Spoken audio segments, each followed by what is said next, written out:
Harold Whitmore didn't even let her finish her name.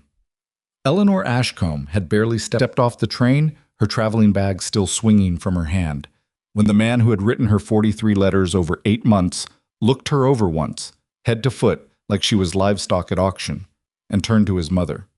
"She's too old," he said. Flat. No apology. No lowering of his voice. His mother, a stout woman in a gray wool coat, clicked her tongue. "I told you the agency couldn't be trusted." Eleanor stood there on the platform with the wind pulling at her hair and every person within 20 feet suddenly finding somewhere else to look. 51 years old, half a country traveled, and dismissed in 4 seconds. Harold Whitmore picked up his hat, settled it on his head, and walked away. Didn't stumble, didn't hesitate, didn't look back once. If a story like this moves something inside you, subscribe to our channel right now so you never miss the ones that hit even harder. Hit the like button and drop a comment telling us the city and country where you're watching from. We want to see exactly how far this story travels. The station master's assistant, a boy no older than 16, was the only one who moved.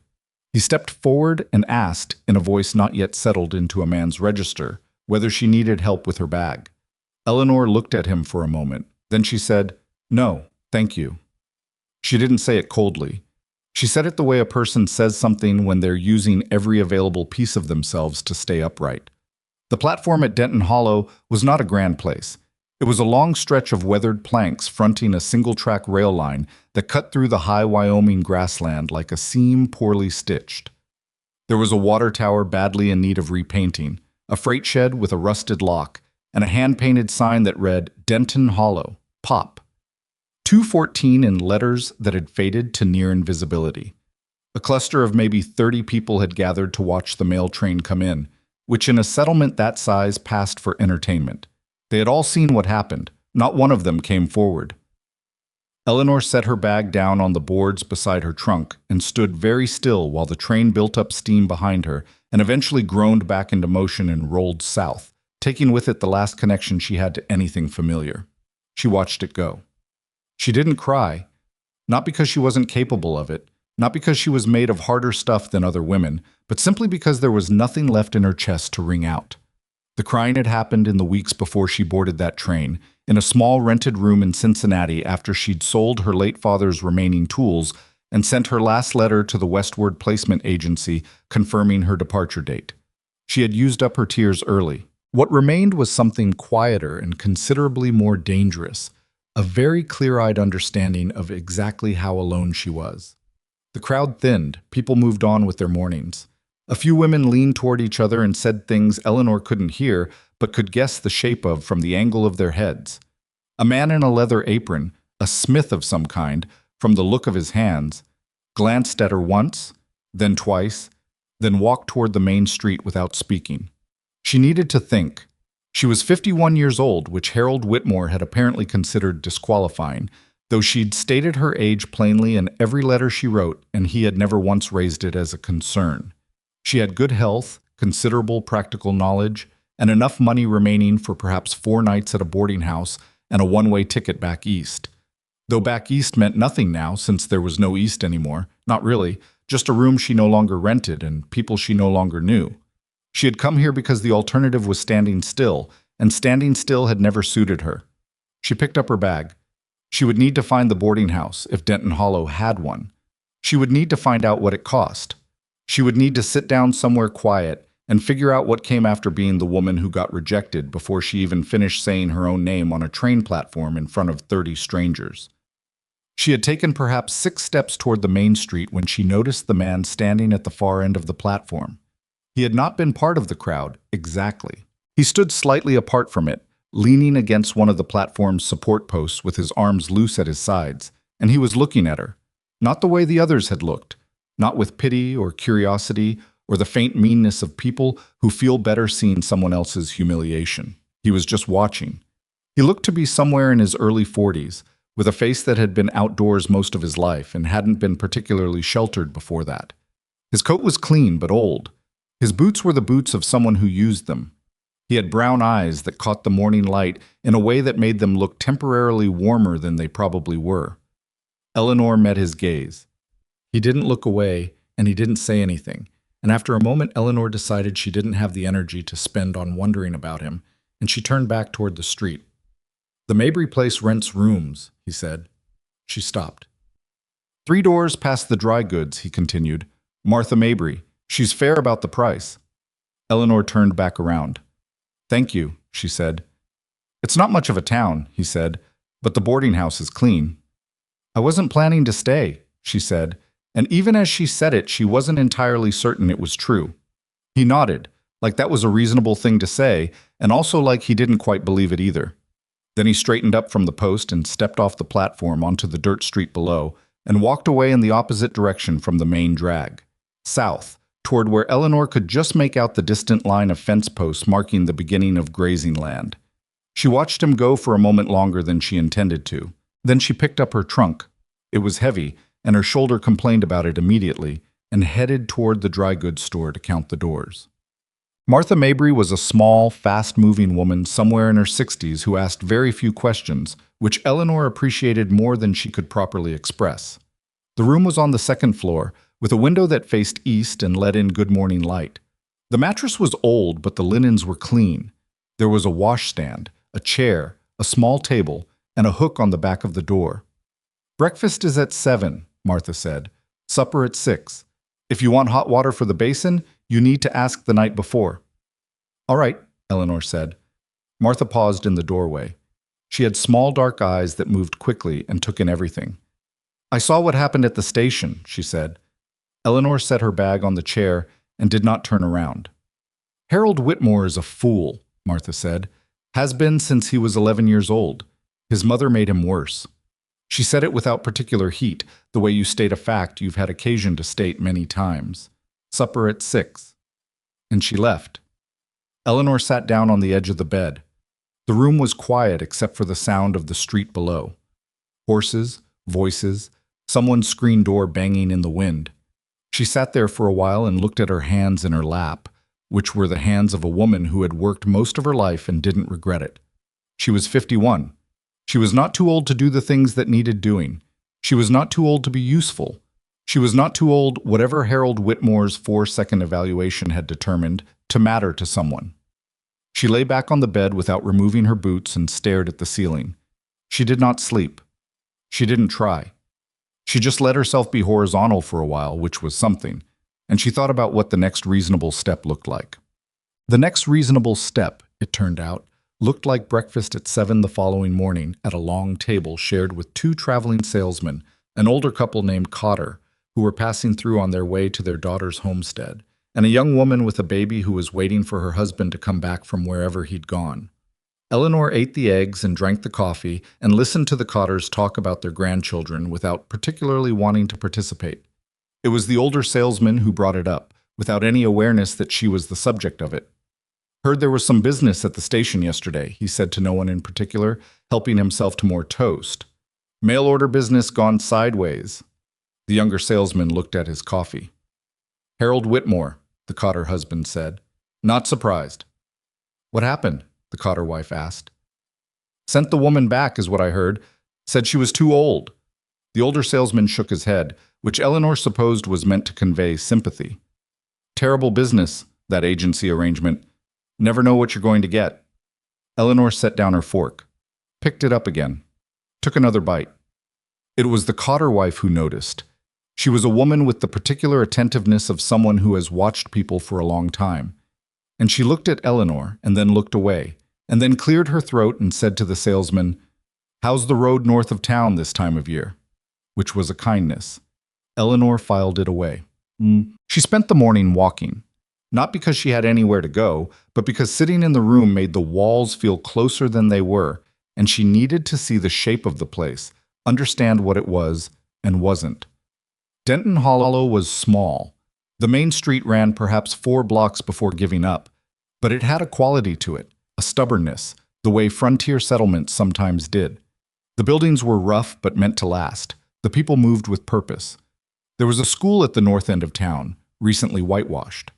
A well in the square with a new rope.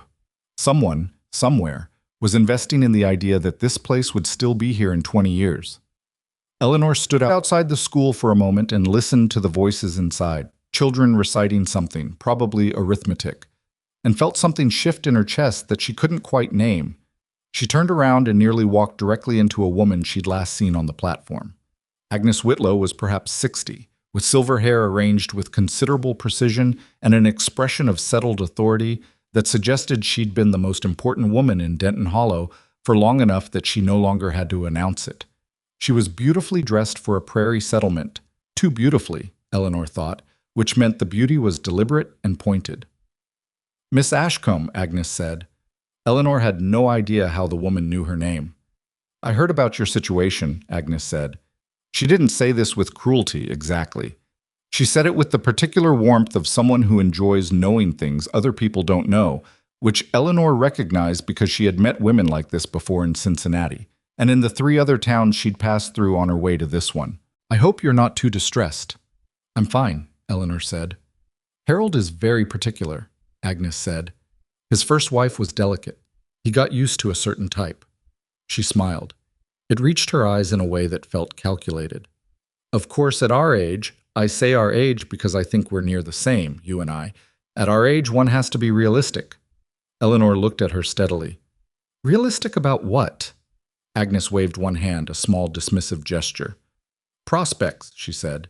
"In a town like this, women of a certain maturity have to accept that the options are limited. I should know." Another smile. "I lost my husband 6 years ago. The adjustment requires—" She paused, as if searching for the precise word. "Recalibration." "Mrs. Whitlow," Eleanor said, because the name had just surfaced in her memory from something Martha had said that morning. "I appreciate the concern. Excuse me." She walked around Agnes Whitlow and continued down the street, and she felt the woman's gaze on her back for the better part of a block. Her hands, Eleanor noticed, were shaking slightly. Not from fear, from something closer to the effort of not saying the things she had actually wanted to say. She ran into him again that afternoon, and it wasn't accidental on his part, though she didn't realize that until later. The man from the platform, Garrick Boone, she learned his name from Martha that morning, over breakfast cleanup, said quietly, and with a neutral expression that told Eleanor precisely nothing about what Martha thought of him, was at the feed store on the east end of the main street, and he was having an argument with the proprietor that had the sustained quality of something that had been going on for a while. "I told you last month," the proprietor was saying. He was a large man with a red face and the tone of someone who had decided ahead of time how the conversation was going to end. "Terms are terms, Boone. I can't carry you past December." "I'm not asking past December," Garrick said. His voice was even, controlled. It cost him something to keep it that way. Eleanor could hear that from 6 feet away. "I'm asking 3 more weeks." "You said 3 weeks in September." "September was different. The roan mare foaled wrong and I lost 2 buyers. That's not my problem." "I'm not saying it's your problem. I'm saying 3 weeks." "December 1st, the proprietor said, and turned back to his counter. Garrick stood there for a moment. He wasn't looking at the proprietor anymore. He was looking at the shelf of harness leather on the far wall, and Eleanor, who had stopped walking without making a conscious decision to do so, could see from his profile the very specific expression of a man doing arithmetic in his head and not liking the results. He glanced over and saw her. For a moment they just looked at each other. "Miss Ashcombe," he said, neutral. Not embarrassed, not particularly warm. "Mr. Boone," she said. He picked up the length of rope he'd apparently been purchasing before the argument started and paid for it with exact change. She noticed him count it carefully, the way you count money when you know exactly how much you have left, and walked out. She followed, because her route was the same direction. She didn't try to pretend otherwise. They walked half a block in silence. "I didn't mean to listen," she said. "You weren't the only one," he said. That was true. The feed store argument had had an audience of 2 other men who'd been looking very closely at their boots. "He's wrong to press you," she said. "If you've got buyers coming—" "I might not have buyers coming," Garrick said. He said it plainly, no self-pity in it, just the statement of a thing. "Lost most of my breeding stock last spring to a respiratory disease. What's left isn't enough to run the operation the way I was running it." He paused. "I'm not sure why I'm telling you that." Eleanor wasn't sure either. "Maybe because I'm nobody here," she said. "Easier to say things to somebody who doesn't know your history." He seemed to consider that. Maybe, he said. They reached the corner where their routes diverged. She needed to go back toward Martha's. He apparently needed to go south again. And they stopped. Where are you going? He asked. Not intrusively, just asking. Back east, probably, Eleanor said. Once I figure out exactly where back east means. You don't have somewhere to go back to. It wasn't a question, and she didn't try to make it sound like she did. No. He turned the rope over in his hands once, a habitual motion that probably meant nothing. I have a ranch, he said, that is currently operating with no one running the household, and horses that need more care than I can give them alone, and more debt than I know what to do with. He stopped, looked at her. That's not a proposal, he said, like he needed to be clear about that. I'm just stating the situation. Eleanor looked at him for a long moment. What is it then? He seemed to think about the right words for longer than most people would have. An option, he said finally. If you wanted somewhere to be while you figure out the rest of it, I've got a spare room and I need the help and I'd pay you what I can, which right now isn't much but is honest. Eleanor's first instinct was to say no. Her second instinct was to examine the first instinct, which she had found, over 51 years, was usually worth doing. She needed a place to stay. She had money for 4 nights at Martha's and a train ticket. The train ticket would take her somewhere she had no connections and no particular reason to be, which was not materially different from here, except that here she already knew where the boarding house was, and the rough shape of the place and the name of at least one person who hadn't dismissed her in 4 seconds. I'd need to know the terms, she said. Honest terms, he said. Same as I told you.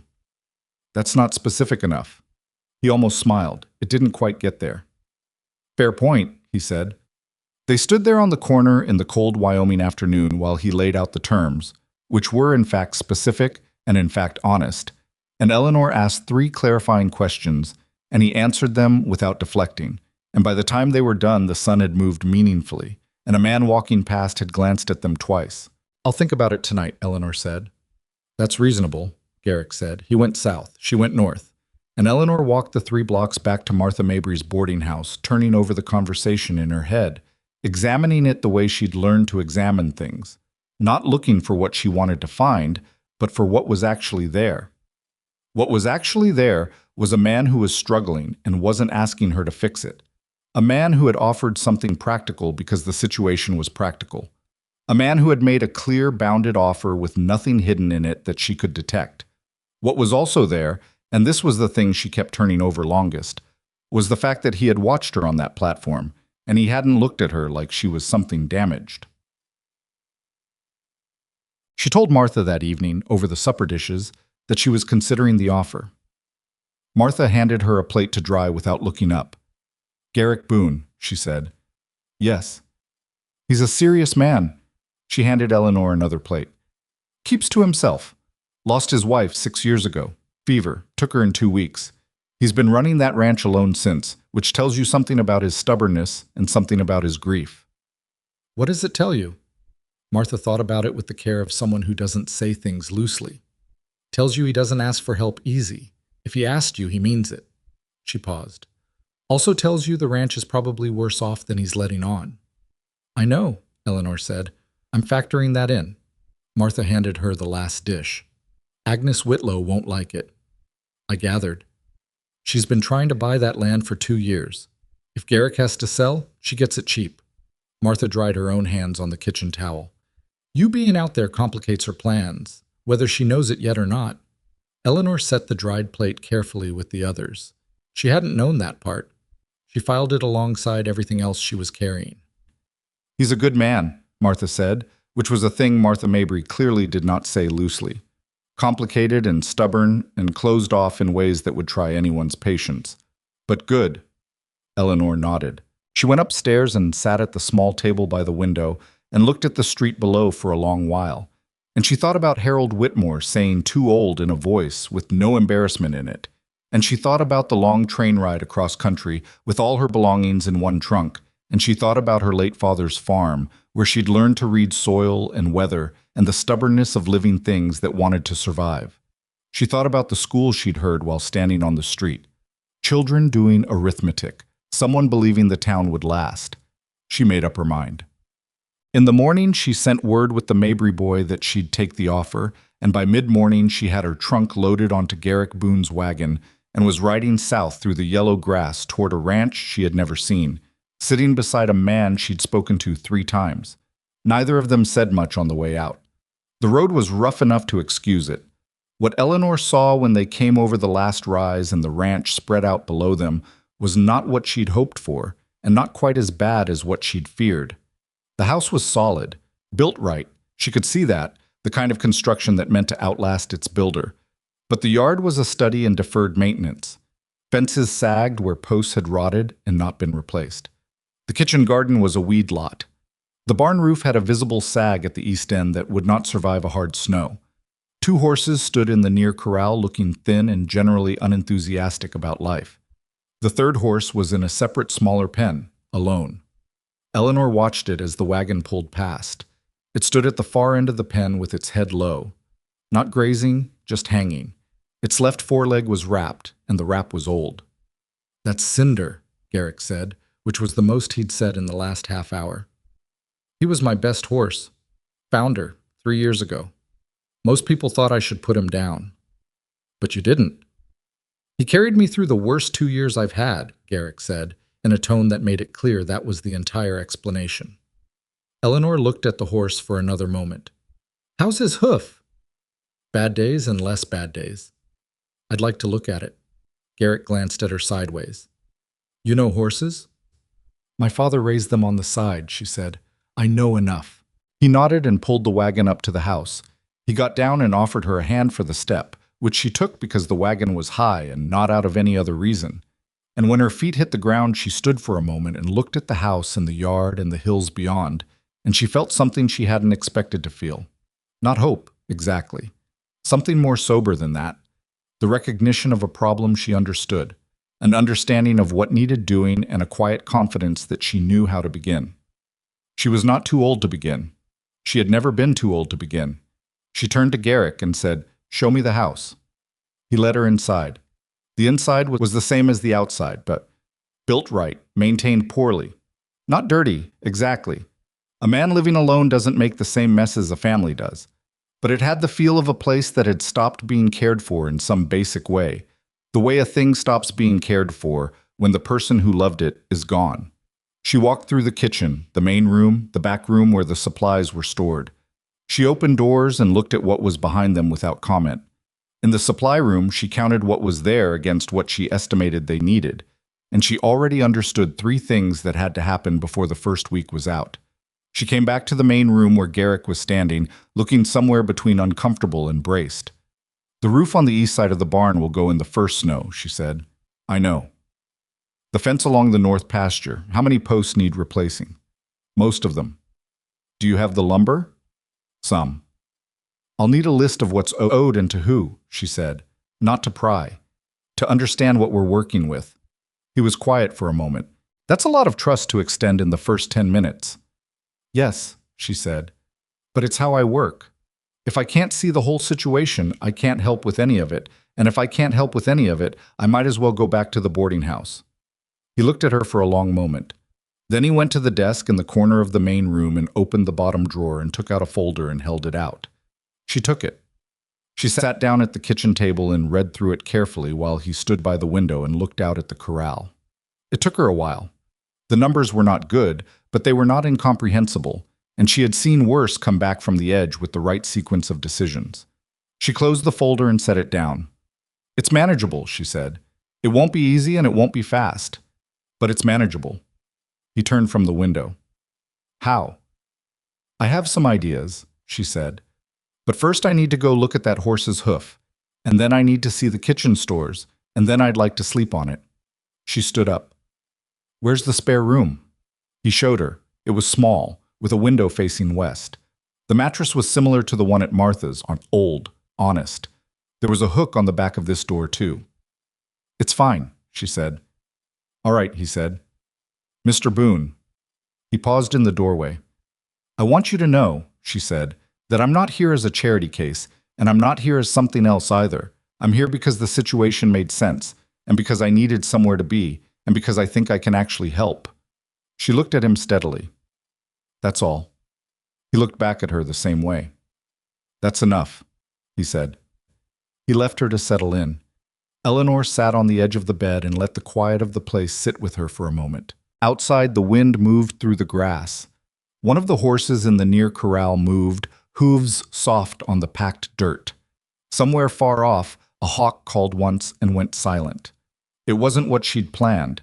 It was not, in any sense, what she'd imagined when she'd answered the agency's advertisement. She had imagined, she hadn't admitted this clearly to herself before now, she had imagined something warmer. Someone who had specifically wanted her, had been glad she was coming, had made a place in a life rather than offering a corner of a crisis. She looked at her hands again.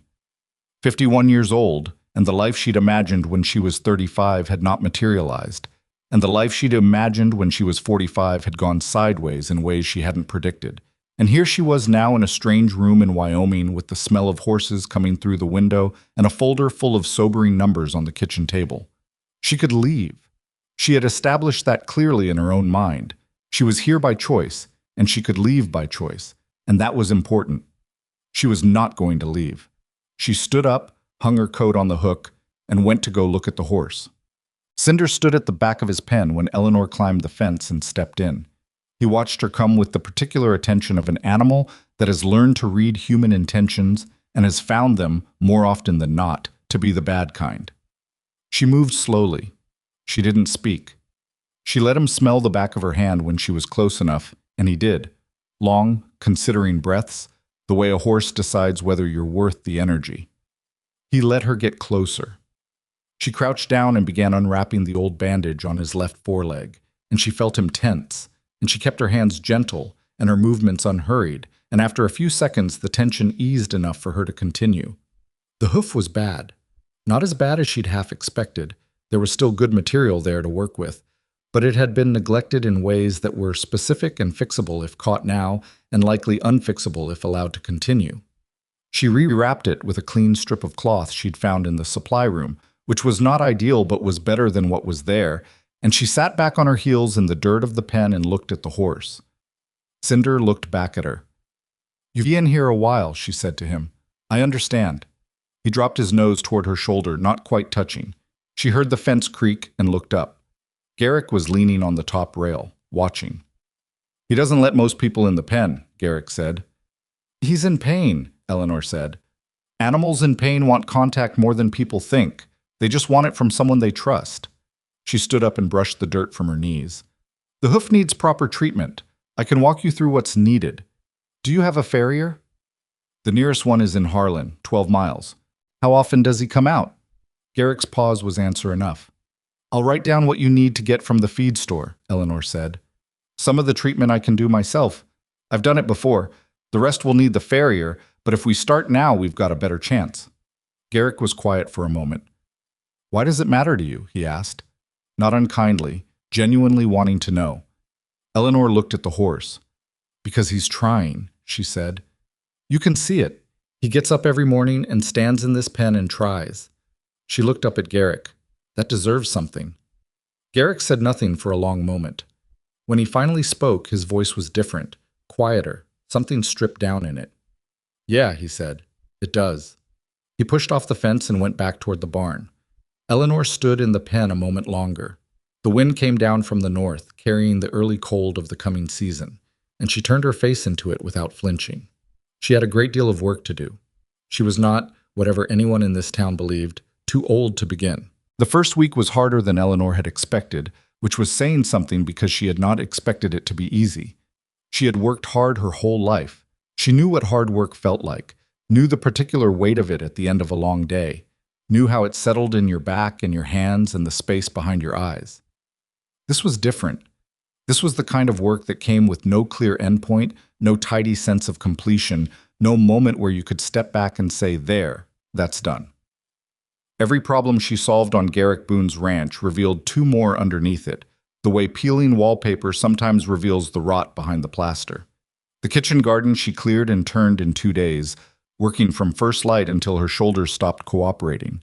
The weeds came out stubborn and deep-rooted, and she broke one of the 3 hoes she found in the shed before she got the technique right for that particular soil.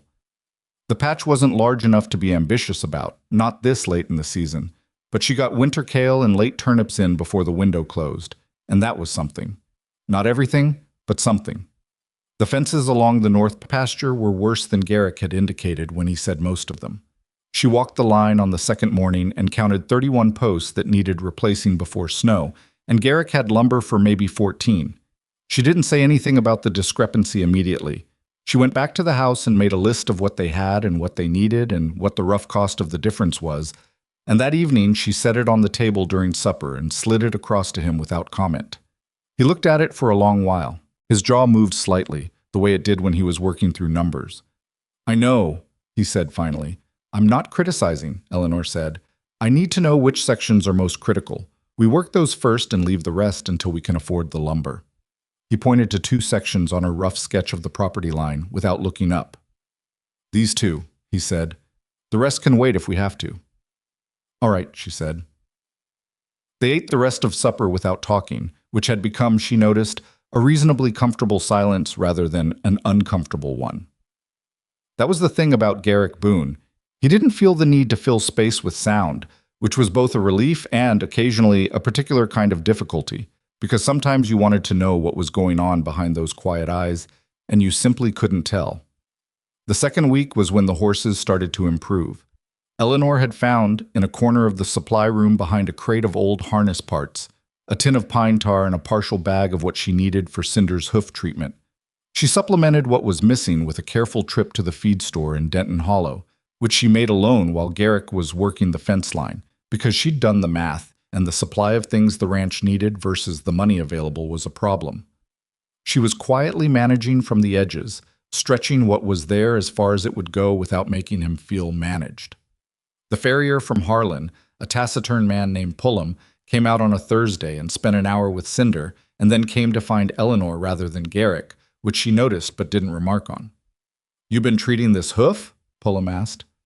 "For about 10 days, she said.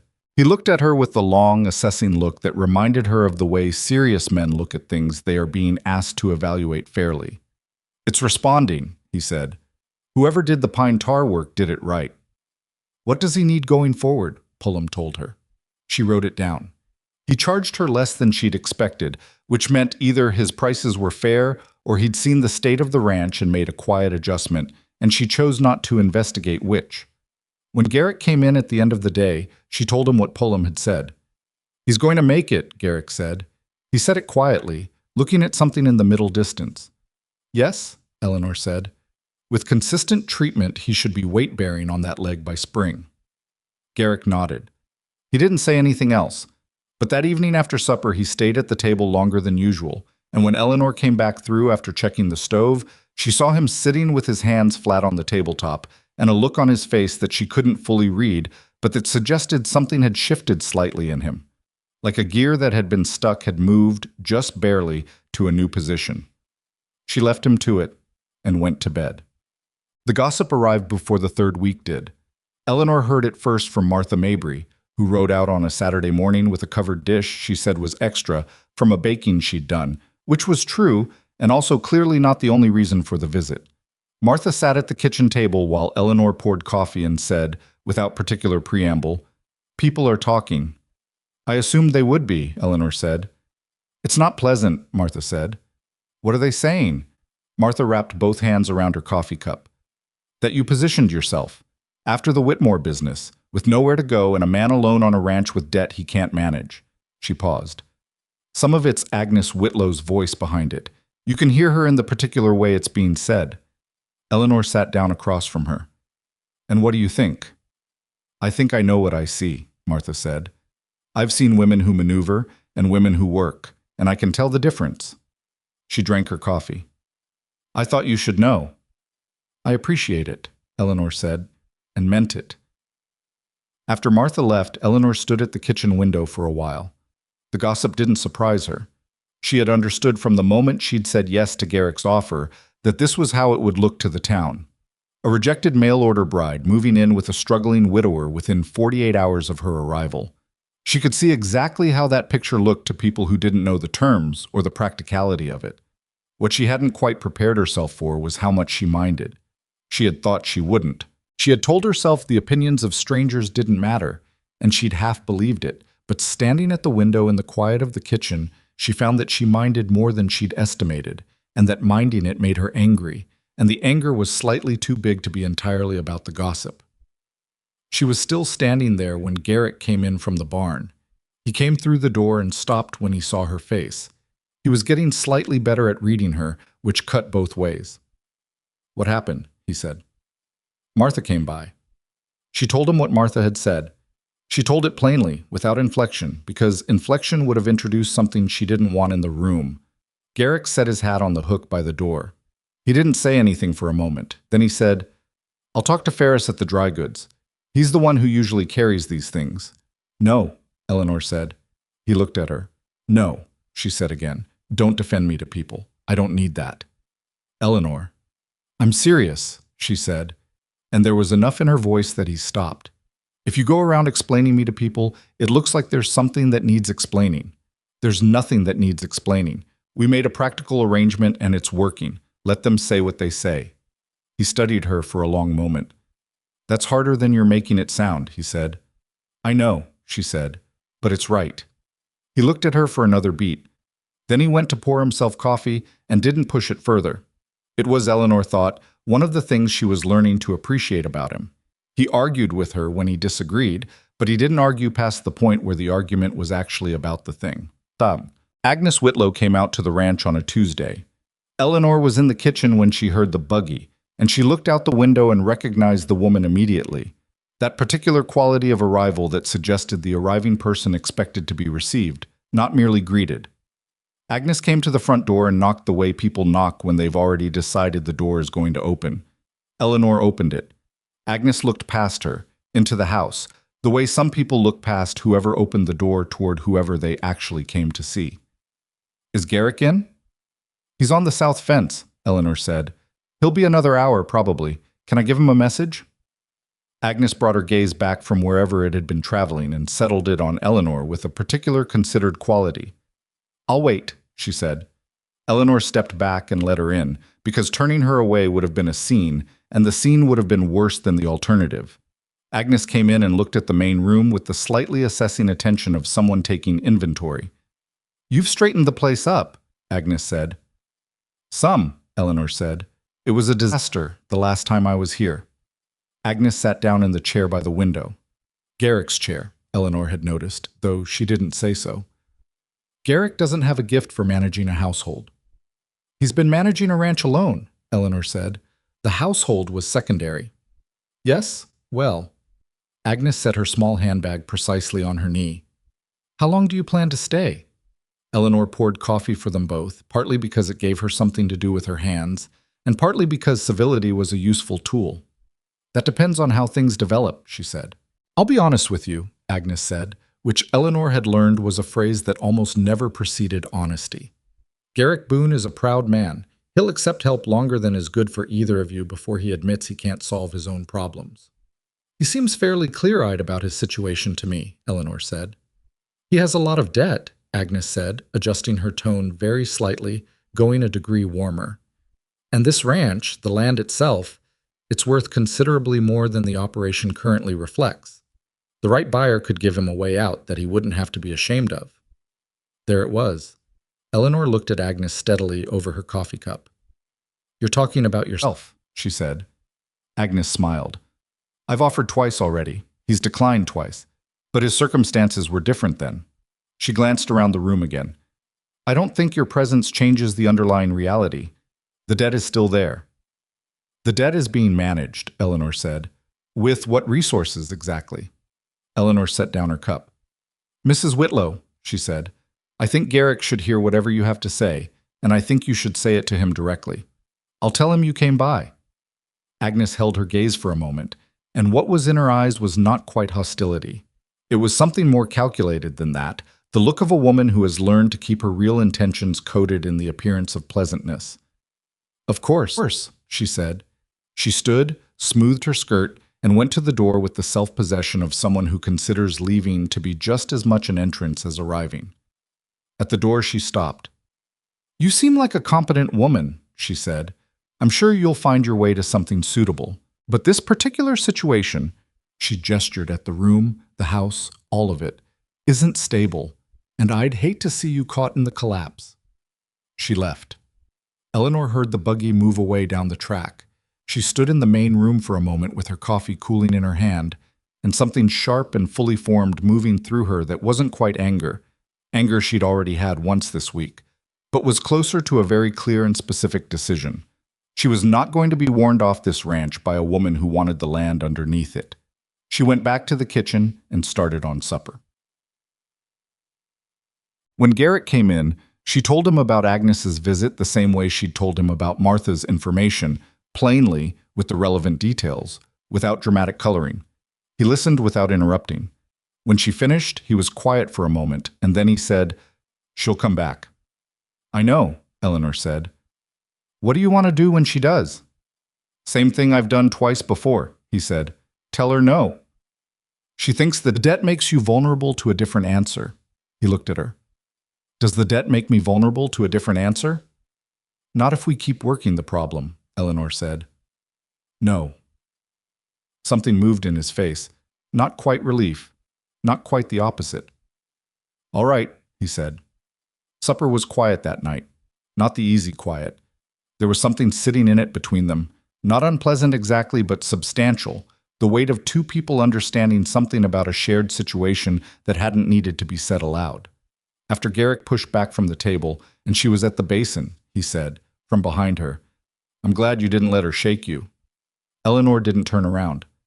"I've dealt with her type before," she said. "Still," he said, "it would have been easy to." She turned then, because the tone was different enough that it warranted facing him.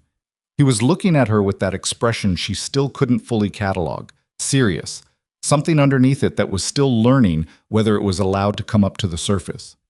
"It would have been easy to leave," he said, "after what she said, after the week you've had." "I didn't come here because it was easy," Eleanor said. He nodded slowly. "No," he said. "I don't suppose you did." He went to check the horses, which was what he did most evenings, and Eleanor dried her hands and didn't try to name what had just happened. She just let it sit there, the way you let something sit when you're not sure yet what it is, but you're fairly sure it matters. The days found a rhythm, which was not the same as saying things got easier. Eleanor woke before Garrick most mornings. She'd always been an early riser, even as a child, something her father had encouraged and her various employers over the years had appreciated, and her body had simply never lost the habit of. She had coffee made and the stove going by the time he came through the kitchen, and he never commented on this, just poured his cup and took it outside to stand for a few minutes, looking at whatever the morning had brought, and she noticed that this was something he needed, that quiet 10 minutes with the cup in the morning, and she didn't interrupt it. He, in turn, had figured out that she needed to work problems through before she talked about them. That if she went quiet for a stretch of time, it wasn't trouble, it was just thinking. And he stopped asking what was wrong when she did it, which was a consideration she hadn't expected and hadn't asked for, and found she was more grateful for than she'd expected to be. These were small things. But Eleanor, at 51, had learned that small things were mostly what a life was made of. The horses in the near corral began to show improvement by the end of the 3rd week. Eleanor had found that 2 of them were underfed in specific ways: mineral deficiency, from the look of the coat on the bay, and the hoof quality on the roan, and she'd adjusted their feed allocation within the tight limits of the budget, and by late in the 3rd week the bay was carrying herself differently, head up, more interest in what was happening around her. Garrick noticed the morning she came out of the corral with her coat up and her ears forward. "What did you do?" he asked, not accusingly, genuinely asking. Eleanor told him about the mineral adjustment. She explained the signs she'd seen and the reasoning and what she expected to see continue improving over the next 2 weeks. He listened with the focused attention he gave most things. He was, she'd noticed, a man who actually listened, which was not as common as it ought to be. "You know more about horses than you let on," he said when she finished. "I know enough," she said. "Your horses aren't well handled. They're not mean. They've been left too much to themselves. They need more contact." He nodded. "I haven't had time." "I can work with them in the mornings," she said, "if you show me what you need from each of them, what their training level is, what you are working toward." He looked at her for a moment. "Why?" She shrugged. Because it needs doing, and I'm here. That wasn't the whole truth, and she knew it, but it was true enough for the conversation they were having. He took her through the horses that afternoon, all four of them, and told her their histories in the specific detail of a man who had paid genuine attention over years. And she asked questions, and he answered them, and by the time they were done, the sun was low, and neither of them had noticed the time passing, which was something she turned over later that night, trying to decide whether it meant anything. It was during the fourth week that the town made its feelings more concrete. Eleanor had ridden the bay into Denton Hollow for supplies.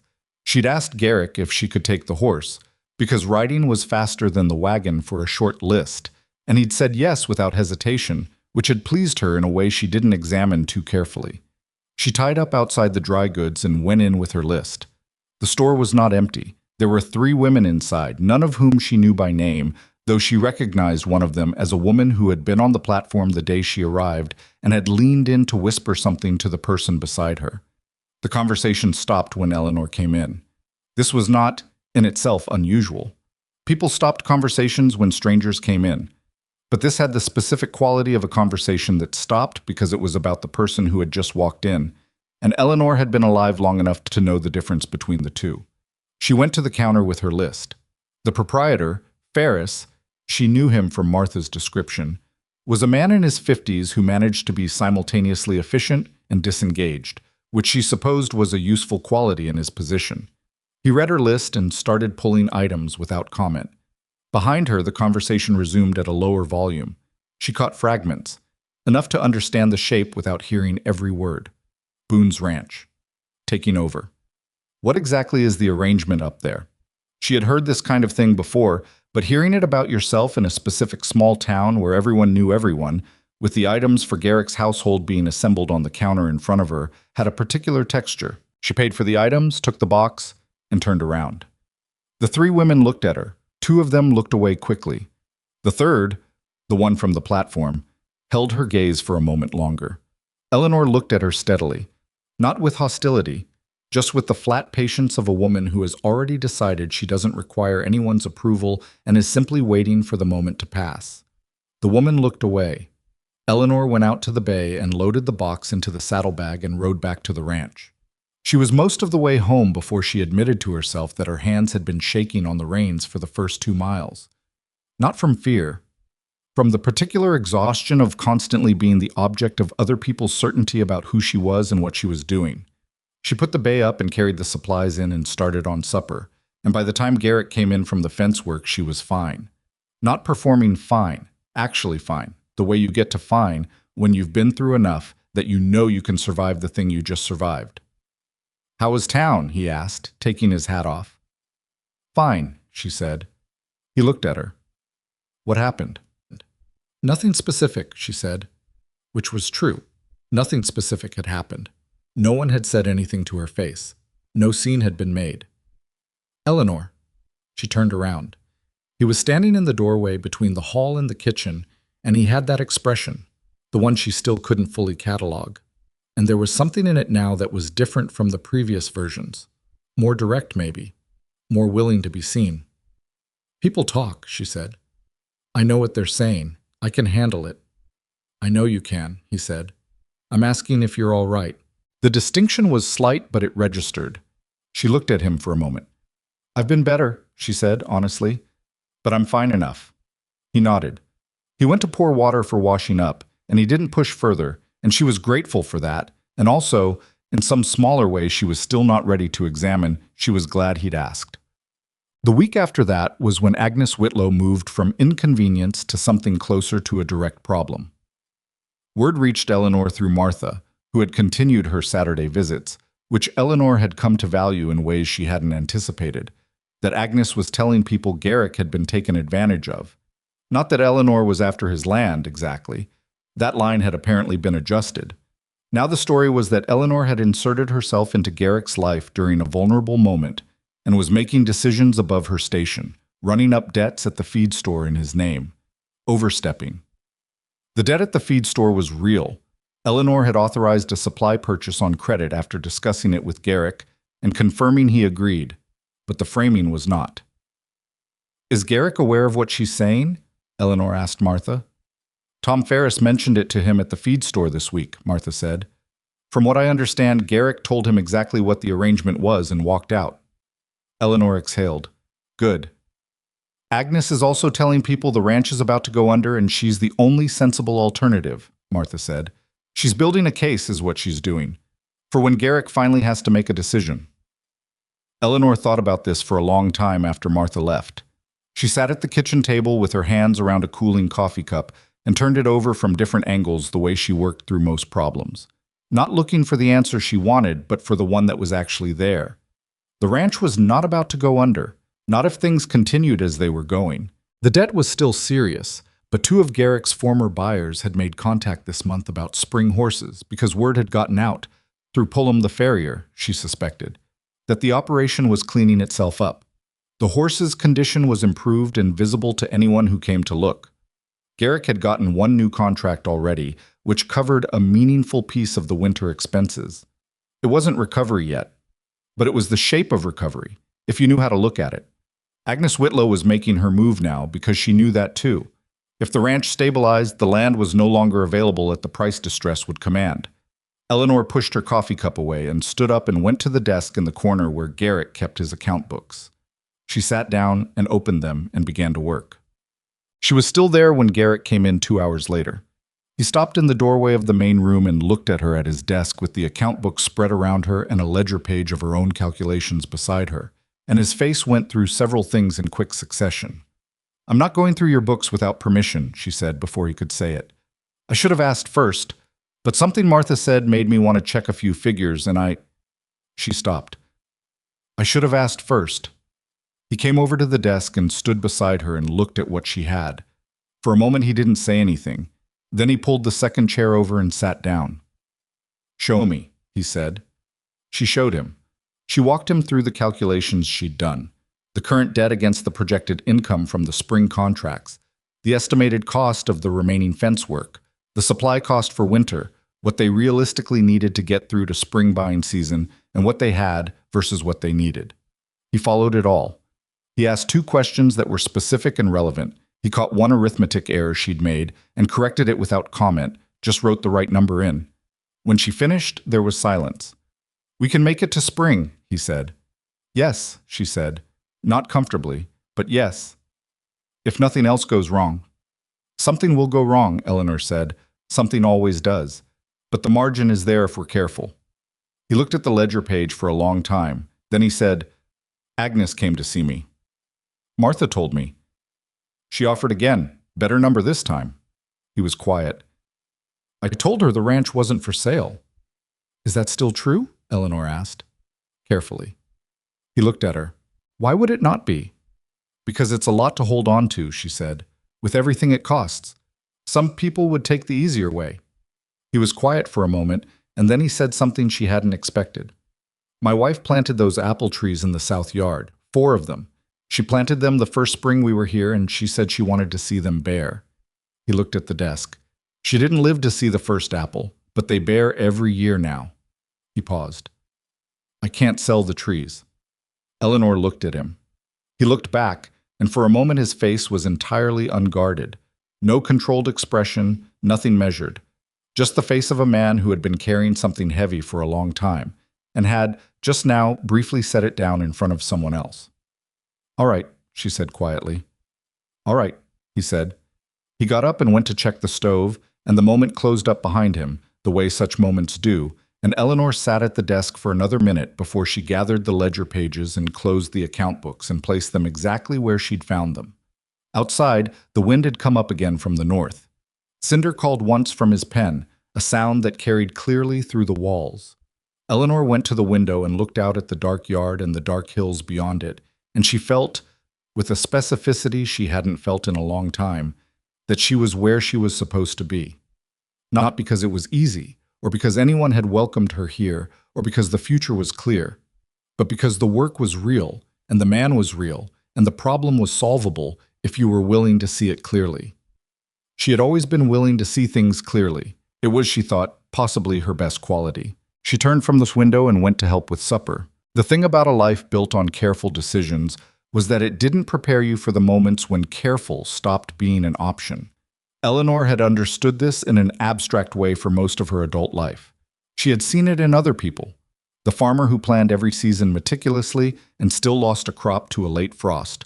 The woman who saved carefully for 30 years and had it dissolve in a bad investment. Careful was not the same as safe. It had never been the same as safe.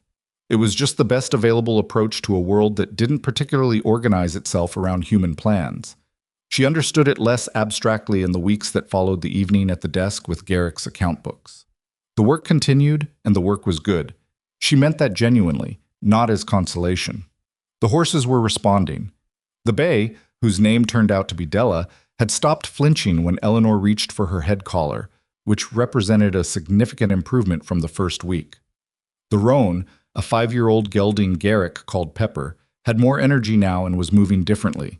Freer in the shoulder, more willing. Cinder's left foreleg was showing consistent improvement. Pullum came out again, and this time spent 20 minutes looking at the hoof, and didn't say much, which Eleanor had come to understand meant he was satisfied. Garrick noticed all of it. He didn't say much about it, which she had also come to understand meant he was more than satisfied. What was harder to manage were the things happening outside the fence line. The talk in Denton Hollow hadn't quieted. If anything, it had acquired specificity, the way rumors sometimes do when they go on long enough. They stop being vague and start attaching themselves to particular invented details that feel truer than the actual truth because they're more dramatic. Eleanor heard versions of herself she barely recognized, calculating, predatory, working her way into a vulnerable man's finances. Agnes Whitlow's fingerprints were on the shape of it, though the woman herself always managed to be somewhere else when the specific version was being repeated. What Eleanor hadn't anticipated was how it would start to affect Garrick. He didn't say anything directly. That was consistent with who he was. But she began to notice a tightness in him that hadn't been there in the second week, a guardedness when he came back from town, a way of going quiet that was different from his ordinary quiet. His ordinary quiet was thoughtful. This new version was closed. She waited. She had learned, with him, that waiting was usually more productive than pressing. It was on a Wednesday morning, 3 days into the new tightness, that it came out. He came in from the barn earlier than usual, before she'd finished clearing breakfast, and he stood in the kitchen doorway and said, "I need to say something." Eleanor set down the plate she was holding. "All right." He came in and sat at the table, which he didn't usually do mid-morning. He turned his coffee cup in his hands, a habit she'd noticed he had when he was working toward something difficult. "Tom Ferris said something to me yesterday," he said, "about the credit account." "I authorized that purchase," Eleanor said. "We discussed it. You said it was fine." "I know I did." He looked at the cup. It wasn't an accusation. He made a comment about whether I knew what was being charged. He stopped. The way he said it. What way was that? Like I might not be entirely aware of my own situation.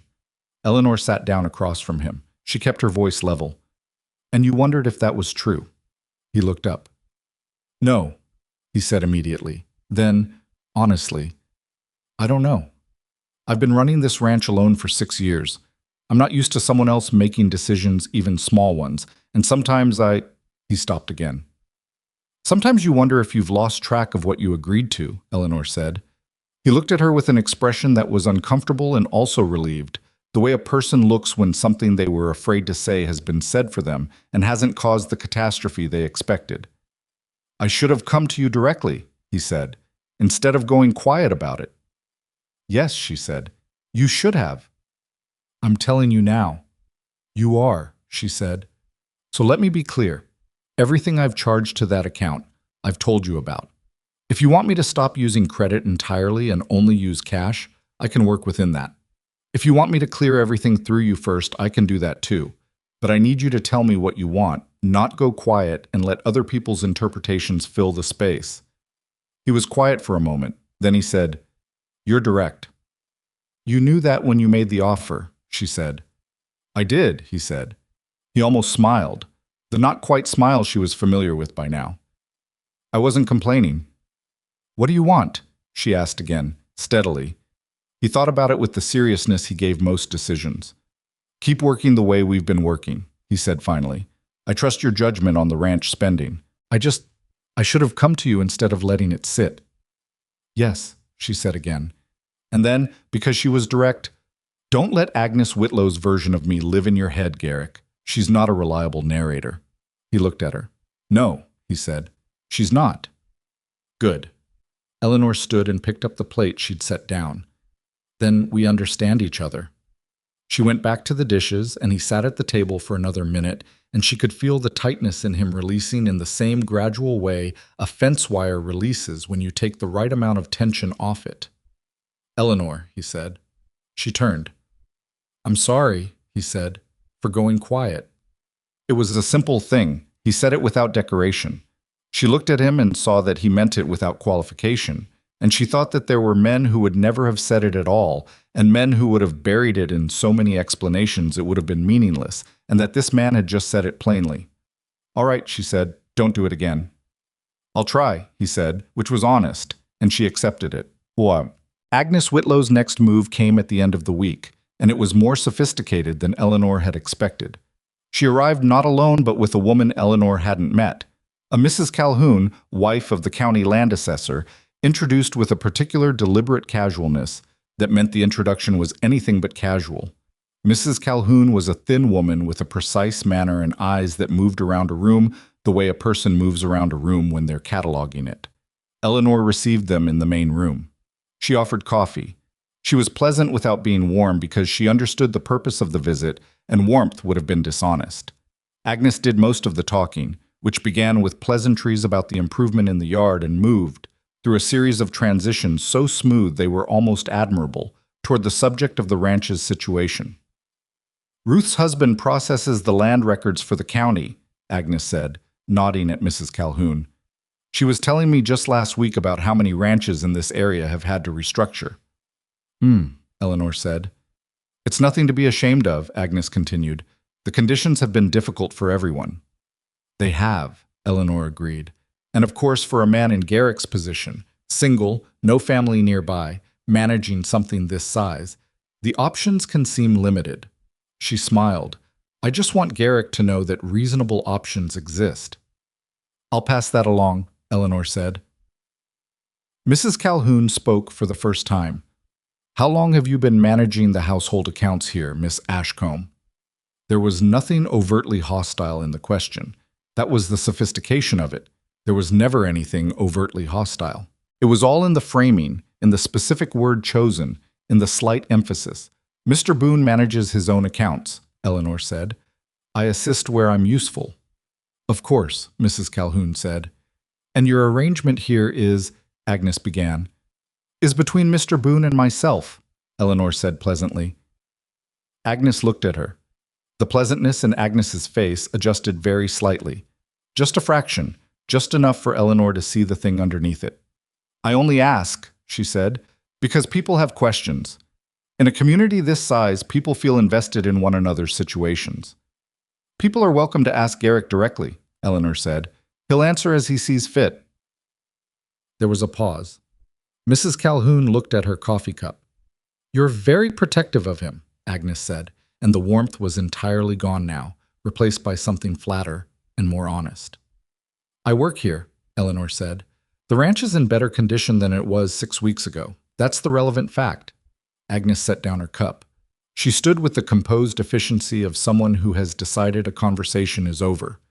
"I hope that continues to be the case," she said. And then, as she moved toward the door, she added, "For both your sakes." Eleanor walked them to the door and closed it behind them, and stood for a moment in the quiet of the main room. The visit had been a message. She understood its contents clearly. Agnes Whitlow was not going to stop, and she was willing to involve the county land assessor's wife, which meant she was willing to involve institutional pressure if the social pressure didn't work. Eleanor went to the desk and looked at Garrick's account books for a long time, thinking. She didn't tell Garrick about the visit immediately.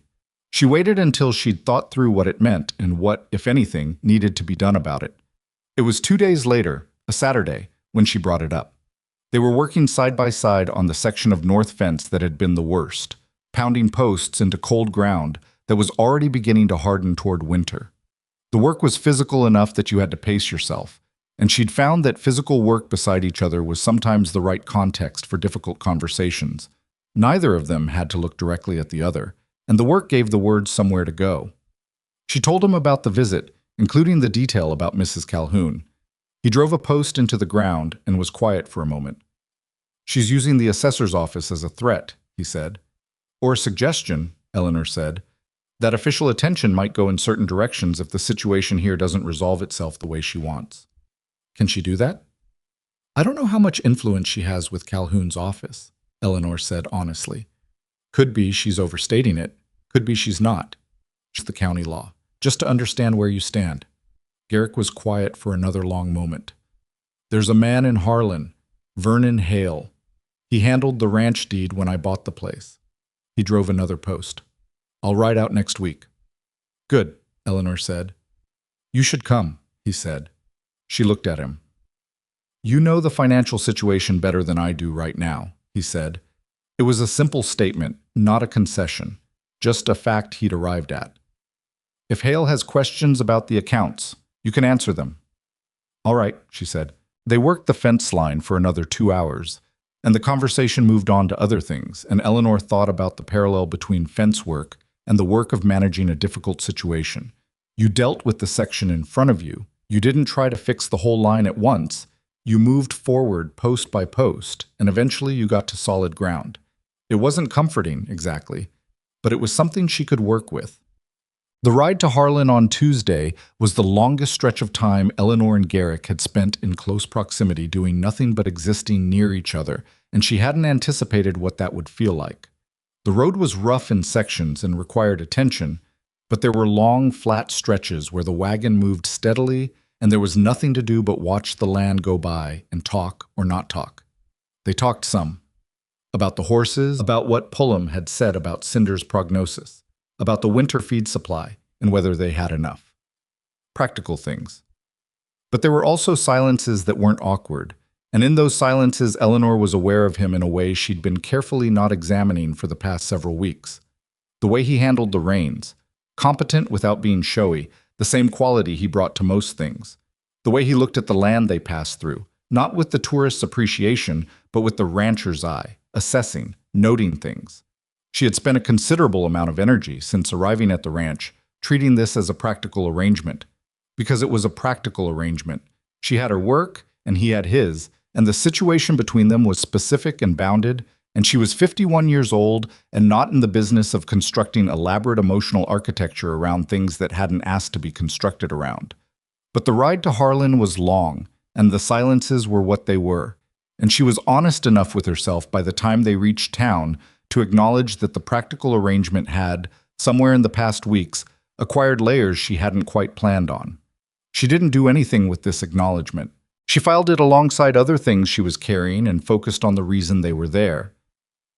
Vernon Hale was a small, dry, careful man with the look of someone who had spent decades reading documents and had found the practice clarifying. He listened to Garrick's account of the situation without interrupting, asked 4 precise questions, and then sat back and looked at the ceiling for a moment before speaking. "Agnes Whitlow has influence with the assessor's office," he said. "Her late husband did legal work for the county for 20 years. But influence is not the same as authority."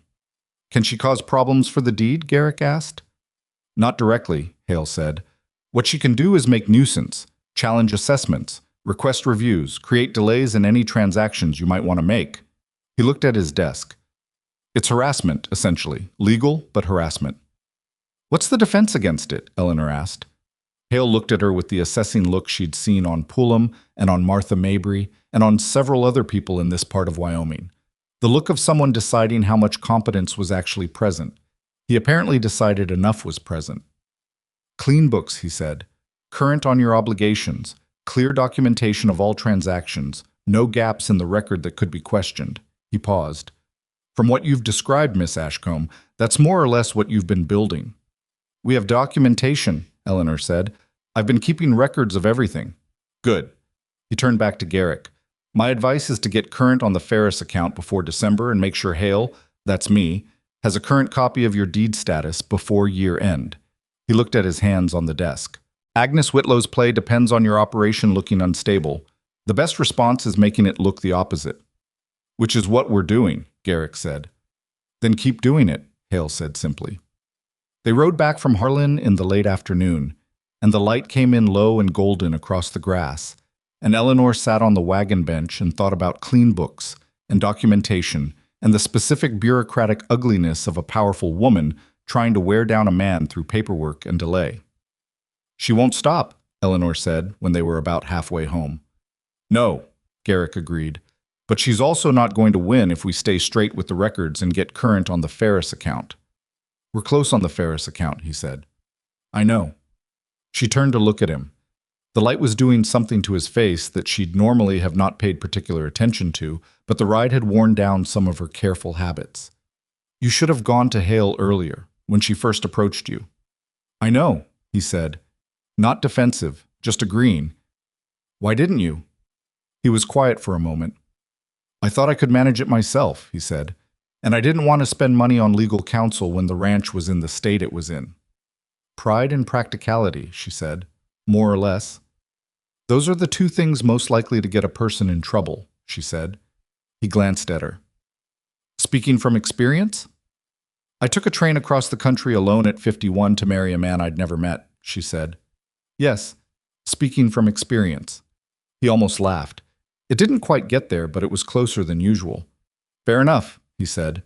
The wagon rolled on through the low light, and she turned back to watch the road ahead, and she let the almost laughter sit there between them without trying to do anything with it. 3 days after the Harlan trip, Garrick did something Eleanor hadn't expected. He came in for supper and sat down, and before she'd finished serving, said, I want to say something, and I want you to let me finish before you respond. She set down the serving spoon and sat across from him. All right. When I made you the offer at the platform, he said, I told you it was a practical arrangement, work for wages, somewhere to be. He looked at the table. That was true. And it's not the whole truth anymore. Eleanor waited. She had promised to let him finish. I don't know how to say this without it sounding like more than I mean it to be or less than it is, he said. So I'm just going to say it plainly. He looked up. You've changed things here, not just the ranch, though that. But He made a small, frustrated gesture that was unlike him, the gesture of a man who has the thought but not the words for it, the way the days feel. I don't dread coming in for supper anymore. I don't dread the mornings. He paused. That might sound like a small thing. It doesn't, she said quietly. I'm not saying anything I shouldn't, he said quickly. I know what the arrangement is. I know what brought you here and why. I just wanted you to know that what's happening here it matters to me, more than the practical side of it. Eleanor looked at him for a long moment. She had prepared in the back of her mind several different responses to several different things he might have said. She had not prepared for this specific plainness, this uncalculated honesty, this man looking at her from across the supper table and simply telling her the truth of what was happening in him without dressing it up or making it something it wasn't. I know, she said finally. I've noticed. Okay, he said. I've noticed, she said again, and there was more in it than those two words. And he heard the more and didn't press it, and they ate supper. It was a Thursday evening in mid-November when Eleanor decided she needed to leave. She hadn't seen it coming, which was the honest thing. She had thought she was managing the situation, managing her own feelings, managing the practical reality, managing the complexity of what the arrangement was becoming versus what it had been. She had thought she was doing this adequately. What she hadn't accounted for was Agnes Whitlow's ability to be surgical when she chose to be. Martha came by that Thursday afternoon, and the news she brought wasn't gossip this time. It was something Mrs. Calhoun had said to the wife of one of Garrick's former buyers at a church social. The specific content of what she'd said didn't matter as much as the effect, which was that the buyer's wife had told the buyer, and the buyer had sent Garrick a letter that morning pulling back from the spring commitment. Eleanor read the letter when Garrick showed it to her. She read it twice. The language was careful, polite, even apologetic. Circumstances have changed. We'll need to revisit in the spring. But the meaning was clear if you knew what had preceded it, and she knew. Agnes had reached one of his buyers. Through Mrs. Calhoun, through the assessor's office's implied association with Garrick's financial instability, through the reputation damage that had been building for weeks. One buyer gone didn't collapse the spring plan, but it changed the margin, and it made the next buyer look at the situation differently, and if the next buyer also pulled back, she set the letter down. Garrick was watching her. "I did this," she said.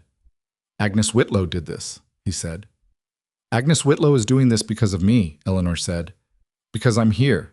Because my being here gives her a narrative and a strategy and a reason to press." She looked at him steadily. "If I wasn't here, she'd have made her offer, and you'd have said no, and eventually she would have moved on. The land is valuable, but it's not worth this level of effort for its own sake. I'm the—" She searched for the word. "The leverage." "You're not leaving," he said. "Garrick. Eleanor." His voice had something in it she hadn't heard before.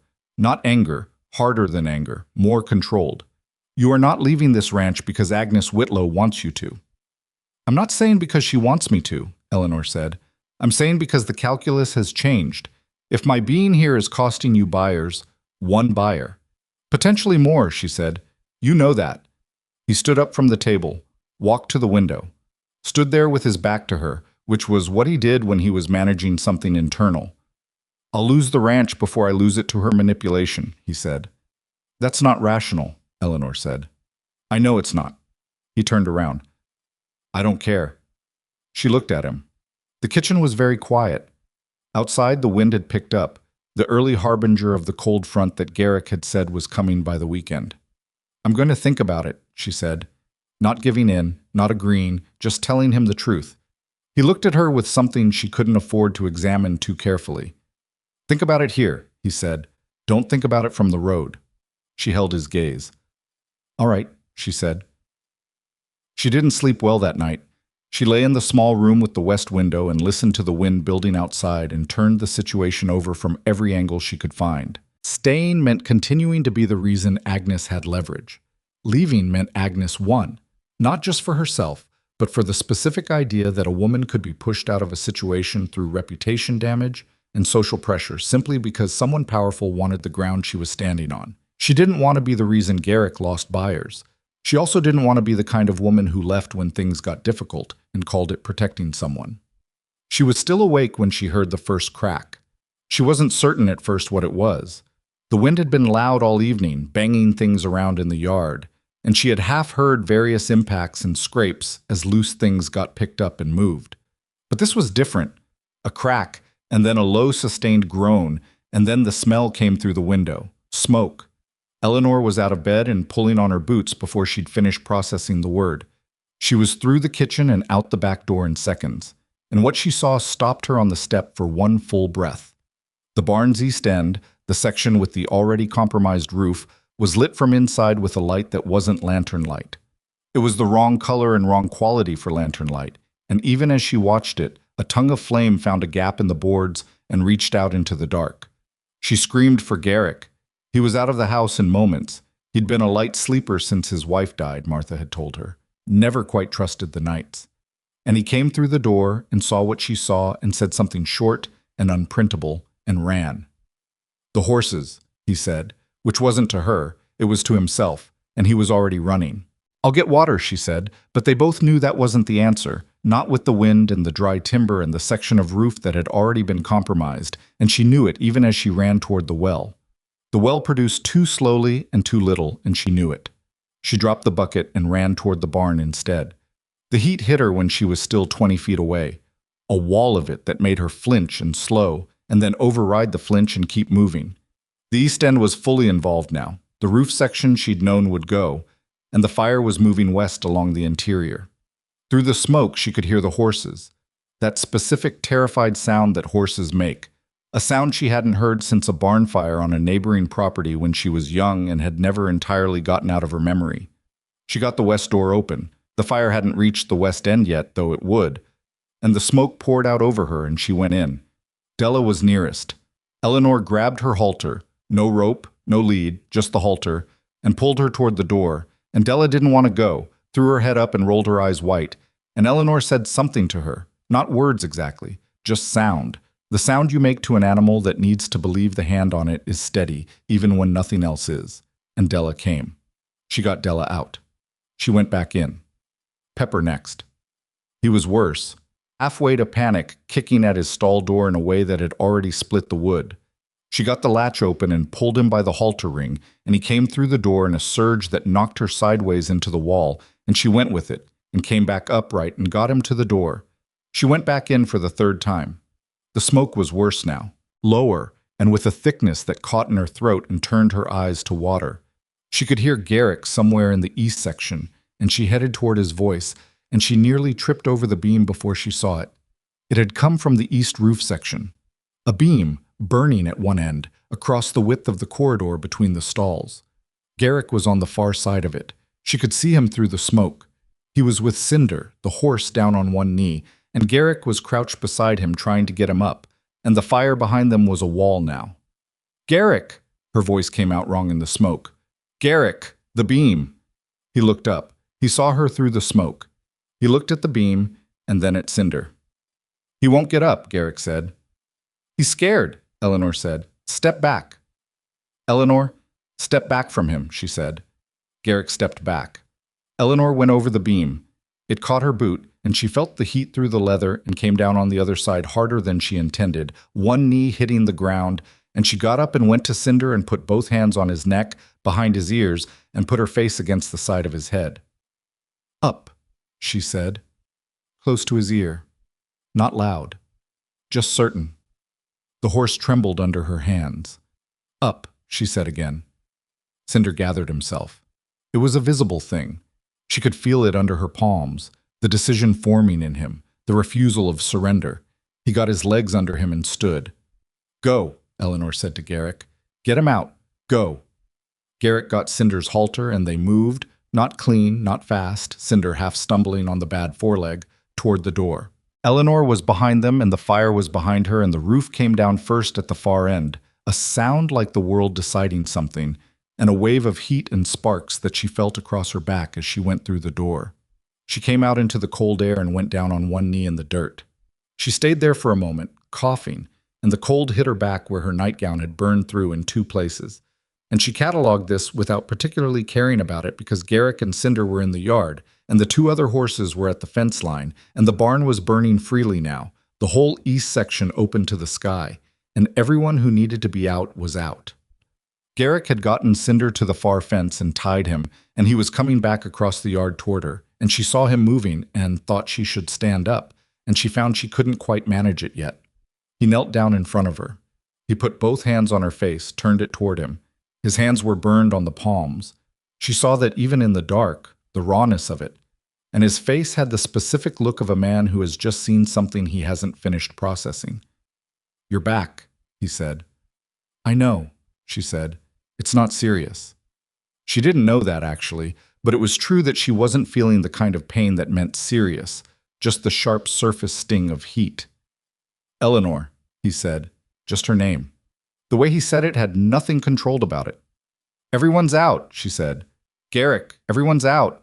I was still holding her face in his burned hands, and she let him, and the barn burned behind them in the cold Wyoming night, and the horses stood at the fence line watching it, and Cinder stood straight on both legs, the bad foreleg taking weight. It hadn't taken in months, steady in the way that animals are sometimes steady when the crisis has passed and the decision to survive has been made and held. Eleanor looked at the horse over Garrick's shoulder.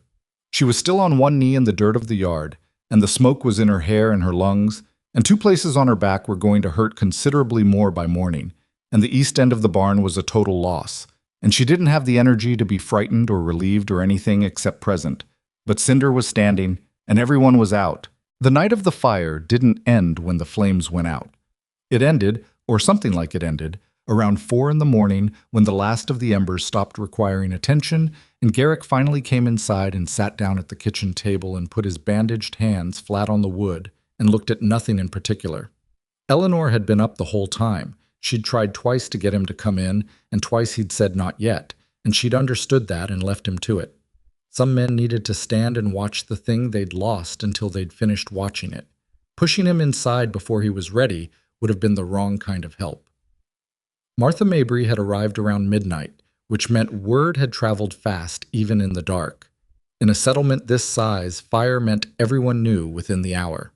She'd come with bandaging and a tin of salve, and the kind of calm competence Eleanor was coming to understand was just who Martha was underneath the careful propriety of her ordinary manner. She'd seen to Eleanor's back, which was 2 burns, neither deep but both sizable enough to require real attention, and she hadn't said a word about what she saw when she unwrapped the scorched nightgown, except to say the salve would sting, which it did. "You went back in," Martha said. It wasn't a question. "The horses were still inside," Eleanor said. Martha looked at her for a moment, then went back to the bandaging. "3 times," she said. "Tom Ferris's boy saw you from the road. He counted." Eleanor didn't say anything.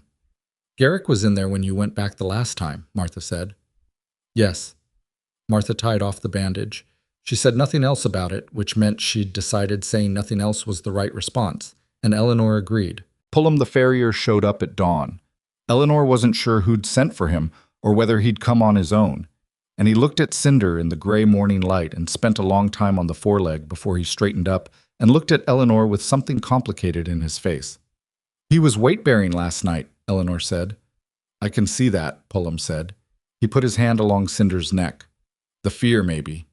Sometimes crisis does what 6 months of treatment doesn't." He shook his head slowly. "Or you've been doing better work than I gave you credit for." "Or both," Eleanor said. "Or both," Pullum agreed. By the time the sun was fully up, there were 8 people in the yard who hadn't been there at midnight. Some had come to help, some had come to see, and one of them was Tom Ferris, who arrived with 2 of his hired men and a wagon load of timber. He said he could offer on extended terms, which meant he was offering it free until Garrick could pay, which was a thing she hadn't expected from the man who had implied Garrick wasn't aware of his own accounts. People were strange, Eleanor had found. They were mean in small moments and generous in large ones, and you couldn't always predict which version was going to show up. Garrick talked to Ferris in the yard, and whatever Ferris said made the tight lines in Garrick's face ease slightly. Not much, but slightly. Eleanor organized the people who wanted to help into something that resembled a plan, who was clearing the east end, who was assessing which structural elements of the west section had survived, who was checking the horses. She did this without particularly thinking about whether it was her place to do it. It needed doing, someone needed to do it, and she was standing there. It was afterward, when she was turning over what had been salvageable from the east end. Not much. Some harness that had been hung on the west wall, a box of tools, a bridle she'd repaired 2 weeks ago. That she heard it. 2 of the men from town, standing at the edge of the ruined section, not realizing she was close enough to hear. "Heard it was Agnes Whitlow's doing," one of them said. Low. Not malicious, just stating something. "What, the fire?" The other one sounded skeptical. "Not directly, but she had that Calhoun woman spreading stories about Boone's finances. Scared off one of his buyers. Then this." A pause. Might be coincidence. Or might not be. Eleanor kept moving. She didn't react, didn't show she'd heard. She carried the bridle to the fence and hung it up and went back for the toolbox. But she held the information carefully, the way you hold something that isn't yours yet, but might become yours. Garrick slept for 3 hours in the early afternoon. She made him, which required something close to an argument, and she won it by pointing out that he was going to need his hands and his judgment for the work ahead, and neither would function well on no sleep, which was true and practical, and also she was worried about him in a way she wasn't going to say directly yet. His hands were burned. The bandages Martha had put on them were already seeping through at the left palm. He needed to not be upright for a few hours. He slept. Eleanor didn't. She sat at the kitchen table with paper and wrote out the situation as she saw it, every piece of it, the way she'd learned to do when things got complicated enough that her head couldn't hold all the variables at once. The fire. The barn loss. The timber Ferris had brought. The current state of the accounts. The spring horse contracts. One lost, one still holding, one uncertain. Agnes Whitlow. The Calhoun connection. What Vernon Hale in Harlan had said about clean books and documentation. And something else she'd been thinking about since before the fire. Something she'd noticed in the accounts that she hadn't raised with Garrick yet, because the timing had never been right. She looked at the paper for a long time. When Garrick came back to the kitchen, she had coffee ready and the paper face down on the table, because she wanted to have the conversation in the right order. He came in and poured his coffee and sat down and looked at her with the look of a man who has slept briefly and woken into the same difficult reality he'd left and is making peace with that. "How are the hands?" she asked. "Hurt," he said simply. "Don't use them more than you have to today." "I have a barn to rebuild." "The barn can wait one day," she said. "Your hands can't wait if you damage them worse." He looked at her with the expression she'd come to recognize as the one he wore when he was deciding whether an argument was worth having, and he apparently decided it wasn't, which she'd also come to recognize. "What are you thinking?" he asked. He'd gotten better at asking that over the weeks. She turned the paper over and put it in front of him. He read it slowly. He asked her to explain two things, which she did. When he got to the bottom, he looked up. "You think she started it?" he said. "I think she didn't start it directly," Eleanor said carefully. "I think a spark from the wind against that compromised roof section probably started it. That roof was always going to go this winter. But I think the pressure she's been applying, the buyer she cost you, was intended to push you toward making a decision, and I think this fire, whatever started it, plays into the same situation." "That's not proof of anything." "No," she said. "It's not." She paused. "But when I put it next to what Hale said about clean documentation, and when I put it next to the thing I found in the August accounts," she pointed to a line on the paper. "This discrepancy." He looked at where she was pointing. His expression shifted. "I noticed it 3 weeks ago," she said. "I didn't want to raise it until I understood it better. It's a payment from 4 months before I arrived, labeled as a fence repair, but charged by a company I can't find any record of in Denton Hollow or Harlan. The amount is small, but the company name is Whitlow Land Services," Garrick said. She looked at him. "Agnes's late husband set it up," he said slowly. "He used it for small county contracts." I was still looking at the line on the paper. "I didn't authorize that payment. I don't have any record of that work being done." The kitchen was very quiet. "Who had access to your accounts in August?" Eleanor asked. "Agnes was here in August," Garrick said.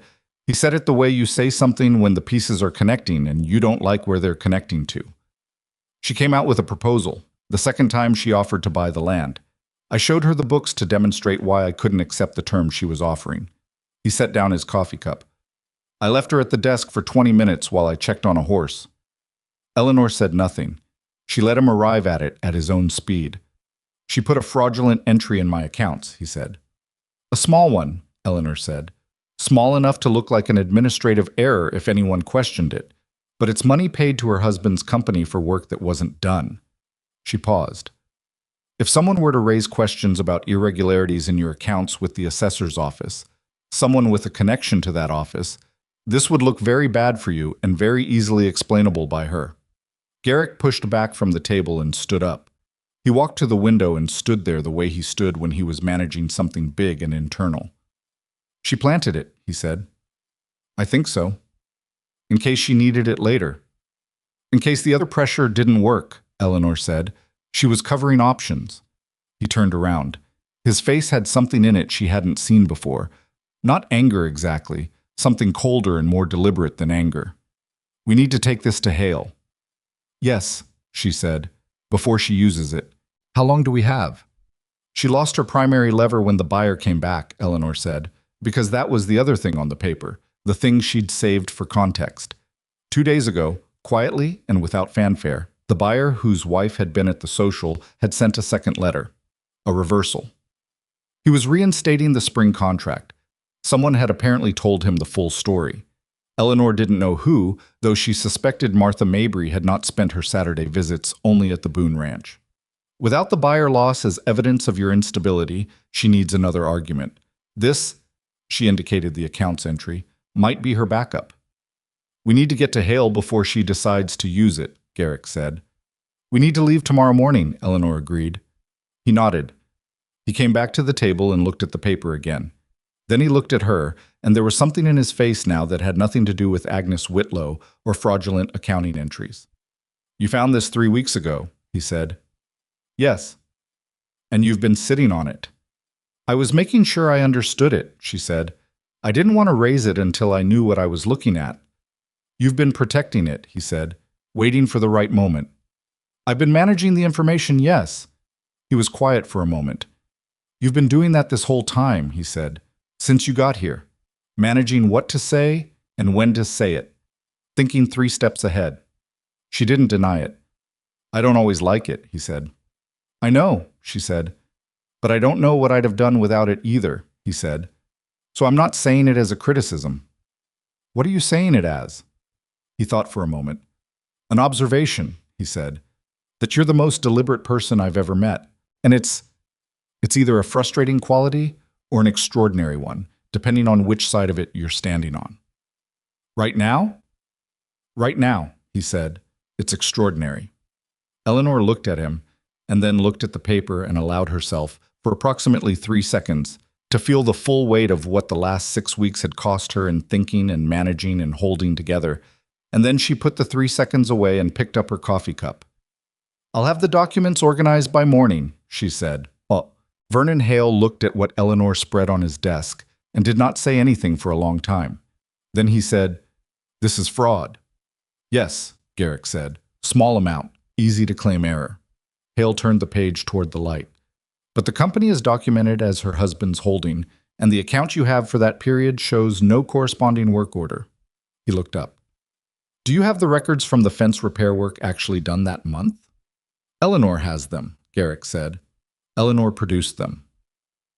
The fence work that August had been done by 2 of Garrick's own hired hands, paid directly in cash, with a handwritten receipt she'd found folded into the back of the account's ledger.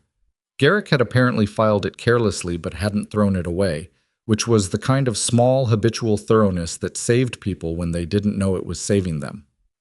Hale looked at the receipt. He looked at the fraudulent entry. He sat back in his chair. I'll need copies of everything, he said, and I'll need to make a visit to the county assessor's office before Agnes Whitlow does. He paused. This won't be clean. She has relationships there. Can it be handled? Garrick asked. It can be handled, Hale said carefully. It won't be fast, and she'll claim error. She has the resources to make claiming error quite convincing. He looked at them both. But if we move first and document properly, the position she's been building with the assessor's office becomes considerably less solid. Garrick nodded. There's something else, Hale said. He folded his hands on the desk. The fire. Has anyone looked into the cause? Wind and a compromised roof section, Eleanor said. Probably, Hale said. But given what you've just shown me about this woman's methods, I would not rule out an investigation. He looked at Garrick. Do you want one? Garrick looked at Eleanor. Eleanor thought about the 2 men she'd overheard at the edge of the burned section. Might be coincidence, or might not be. Yes, she said. I think we should know, Shad. They rode back from Harlan with documents and a plan and the specific, exhausted clarity of people who have been operating under pressure for long enough that the act of doing something direct and decisive feels almost physically relieving. The first snow came that evening, small, early, more warning than event, just enough to dust the yard and settle in the corners of the fence posts and show the hoofprints of the horses going from the temporary corral to the water trough. Eleanor stood at the kitchen window and watched it fall and thought about what came next in the specific way she thought about most things. In sequence, one step followed by the next, no skipping ahead to the end. Garrick came to stand beside her at the window. They watched the snow together for a moment. Thank you, he said. Don't thank me yet, she said. Hale has to do his part, and Agnes has to underestimate us, and the assessor has to be less in her pocket than we think he might be. I know, he said. I'm not thanking you for the outcome. I'm thanking you for... He stopped. For all of it. For being the person who found the entry. For being the person who thought to look. Eleanor kept her eyes on the falling snow. Someone had to. It didn't have to be you, he said. You didn't sign up for any of this. I signed up for the ranch, she said. The ranch includes this. He was quiet for a moment. Eleanor. She turned. He was looking at her with the unguarded expression, the one she'd seen the night she told him the accounts were manageable, the night he'd told her about the apple trees, the night in the barn when he'd held her face in burned hands. It had become, over the weeks, less surprising, this expression, and more simply his face when the controlled version of it had been put aside. I need to say something, he said, and she recognized the phrasing from before, from the night he'd told her what the arrangement had become, and she waited the same way. I've been trying to figure out what this is, he said, what we are. Because I told you it was practical, and it was, and I meant it, and I also know that it doesn't cover what's actually happening. No, she said quietly. It doesn't.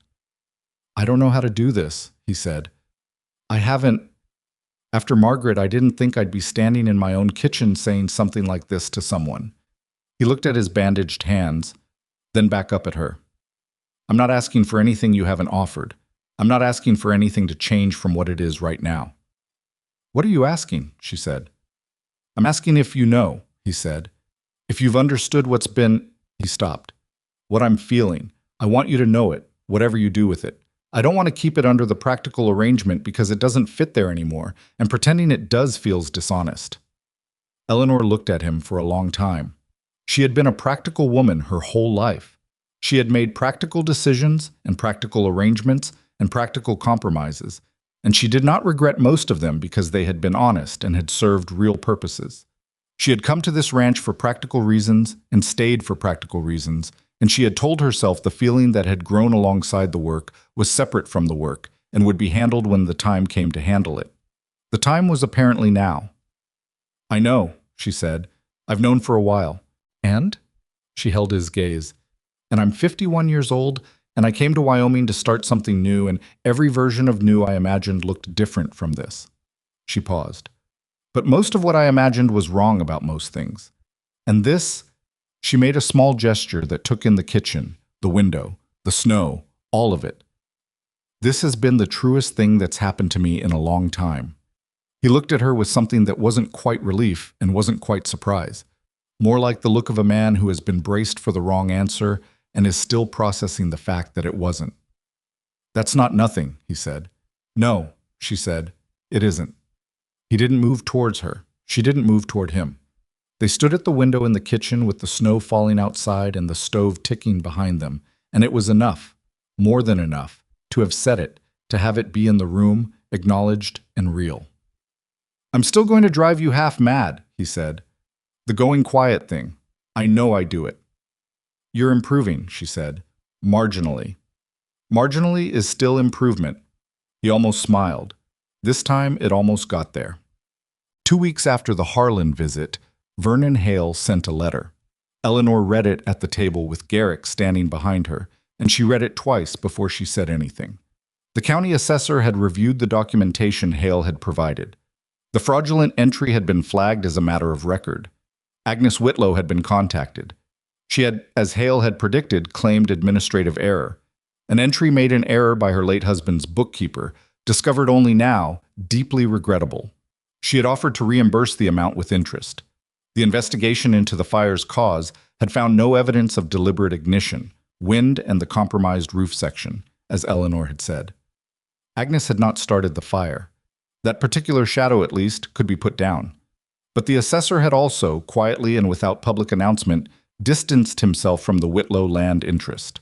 Hale's letter noted this with the dry satisfaction of a man who had worked within a system long enough to know that quiet withdrawals of support were often more significant than public ones. It's over, Garrick said. Mostly, Eleanor said. She's not done, necessarily, but she's lost her approach. She set the letter down. She was counting on your instability and my unpopularity. Neither is what it was 6 weeks ago. The barn is still half gone, he said. The barn is being rebuilt, she said. By spring it'll be finished. He sat down across from her. He looked at the letter for a moment and then looked at her. You did most of this, he said. You kept the receipt from August, she said. If you hadn't kept it, there was no case. I keep everything, he said. Not strategic. Just can't throw things away. Well, she said. In this case, the habit was worth more than a strategy. He sat with that for a moment. Martha is coming Saturday, Eleanor said. Not changing the subject exactly, moving it. I know, he said. Half the town is coming Saturday, Eleanor said. The autumn fair. He looked at her. Martha organized something, she said. I didn't ask her to. She told me about it, and I told her she didn't need to, and she told me to mind my own business, which is fair. She paused. People want to come out and help with the barn framing. Apparently Tom Ferris said something at the feed store about what happened, and Pullum said something to his customers, and it Move through the town the way things move through a small town. Garrick was quiet. People feel differently than they did when I arrived, she said, carefully. Not everyone. Agnes Whitlow doesn't feel differently, but enough people. Because of the fire, he said. Because of the fire, and because Martha talks to people, and because Pullum told 3 buyers that your horses are in better shape than they've been in 2 years, Eleanor said. Reputation isn't permanent, either kind. He looked at her with the assessing look she'd come to know well. You don't need their approval, he said. No, she said, but I'd rather not live in a community where every trip to the dry goods store is an exercise in not letting my hands shake on the reins. He looked at her sharply. That's what it was, she said, when I went to town in October. I'm telling you now because I didn't tell you then. He absorbed that. She watched him absorb it, the working of it through whatever he was carrying. I should have gone with you, he said. I didn't ask you to, she said. I'm not asking you to fight my battles. I'm saying the situation has changed, and I'm glad it's changed. Okay, he said. Okay, she said. Saturday arrived with cold, clear light and a sky so blue it looked like something a person had made up. Martha came at 8 in the morning, and behind her, over the next 2 hours, came 31 people from Denton Hollow and the surrounding ranches. And they came with tools and food and the specific, loud, efficient energy of a community that has decided to do a thing and is doing it. Eleanor stood in the yard and watched them come, and felt something moving in her chest that she had been very careful not to name, and she went ahead and named it now. She had not expected to belong here. She had come here because she had nowhere else to be, and a man had made a practical offer, and belonging had not been part of the equation. But standing in the yard watching 31 people show up with hammers and covered dishes it felt like something she hadn't had since her father's farm when she was young, and she hadn't realized how much she'd missed it until it was suddenly present again. Tom Ferris shook her hand when he arrived. He looked at her directly and said, Miss Ashcombe, with a nod that contained, she understood, an acknowledgement of things that didn't need to be said aloud. Mr. Ferris, she said. Martha appeared at her elbow and pressed a cup of coffee into her hand and said, Don't cry, which was a piece of advice Eleanor appreciated and intended to follow. The framing went up through the morning and into the afternoon, with the particular organized chaos of skilled people working together, arguments about the right way to do something, someone's child getting underfoot, and being dispatched to fetch water, the smell of sawdust and coffee, and the cold coming in off the hills. Garrick worked alongside everyone else, his hands more healed now but still careful, and she could see the difficulty he had accepting help. It was visible in the set of his shoulders, the way he had to consciously not take over, but he was doing it. Working beside people instead of alone. She watched him from across the yard. He was talking to an older rancher she didn't know, and whatever the man had said made Garrick laugh. A real one, not the almost version she'd seen before, but a laugh that went all the way, that changed his face entirely, that made him look for a moment like the younger version of himself before whatever years had closed him down. She looked at that laugh for a moment. Then she turned back to the kitchen where supper for 31 people needed organizing, and she went to work. The day wound down in the slow way good days do, when no one particularly wants to be the first to leave. The new barn framing stood solid against the late afternoon sky, and people lingered in the yard with the last of the coffee and talked about the winter ahead and someone's mare's new foal and the road conditions south of town. Eleanor was carrying empty dishes back toward the house when she became aware that Agnes Whitlow had arrived. She hadn't seen her come. She was simply there, at the edge of the yard, in her good coat, standing with the particular stillness of someone who has arrived somewhere they weren't expected, and is deciding what to make of the fact that what they're seeing is not what they anticipated. Eleanor kept walking toward the house. Agnes moved to intercept her, which she'd expected. Miss Ashcombe, Agnes said. Eleanor stopped. She held the stack of dishes and looked at the woman. Agnes looked older than she had at their first meeting. Not dramatically. A matter of weeks couldn't account for much. But something in her face had the look of someone who has pursued something and found the pursuit had cost more than the thing was worth. I wanted to say, Agnes began. Mrs. Whitlow, Eleanor said, evenly. I don't think there's anything useful that needs to be said. I wasn't trying to... Agnes stopped. She looked at the yard, the framing, the people, and something in her face moved through something complicated. "I only wanted the land," she said. It came out almost plaintive, which Eleanor hadn't expected. "Raymond left me with very little, and the land would have—" "I understand the situation," Eleanor said. And she did, actually. She understood how a widow in a small frontier settlement with limited resources might have looked at a piece of land and made choices that compounded badly. She understood desperation in its various forms.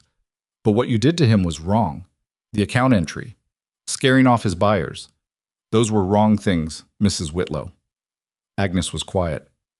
"The situation is resolved," Eleanor said. "Vernon Hale has the documentation. If things stay where they are, that's where they'll stay." She looked at the woman steadily. "But I need you to understand something.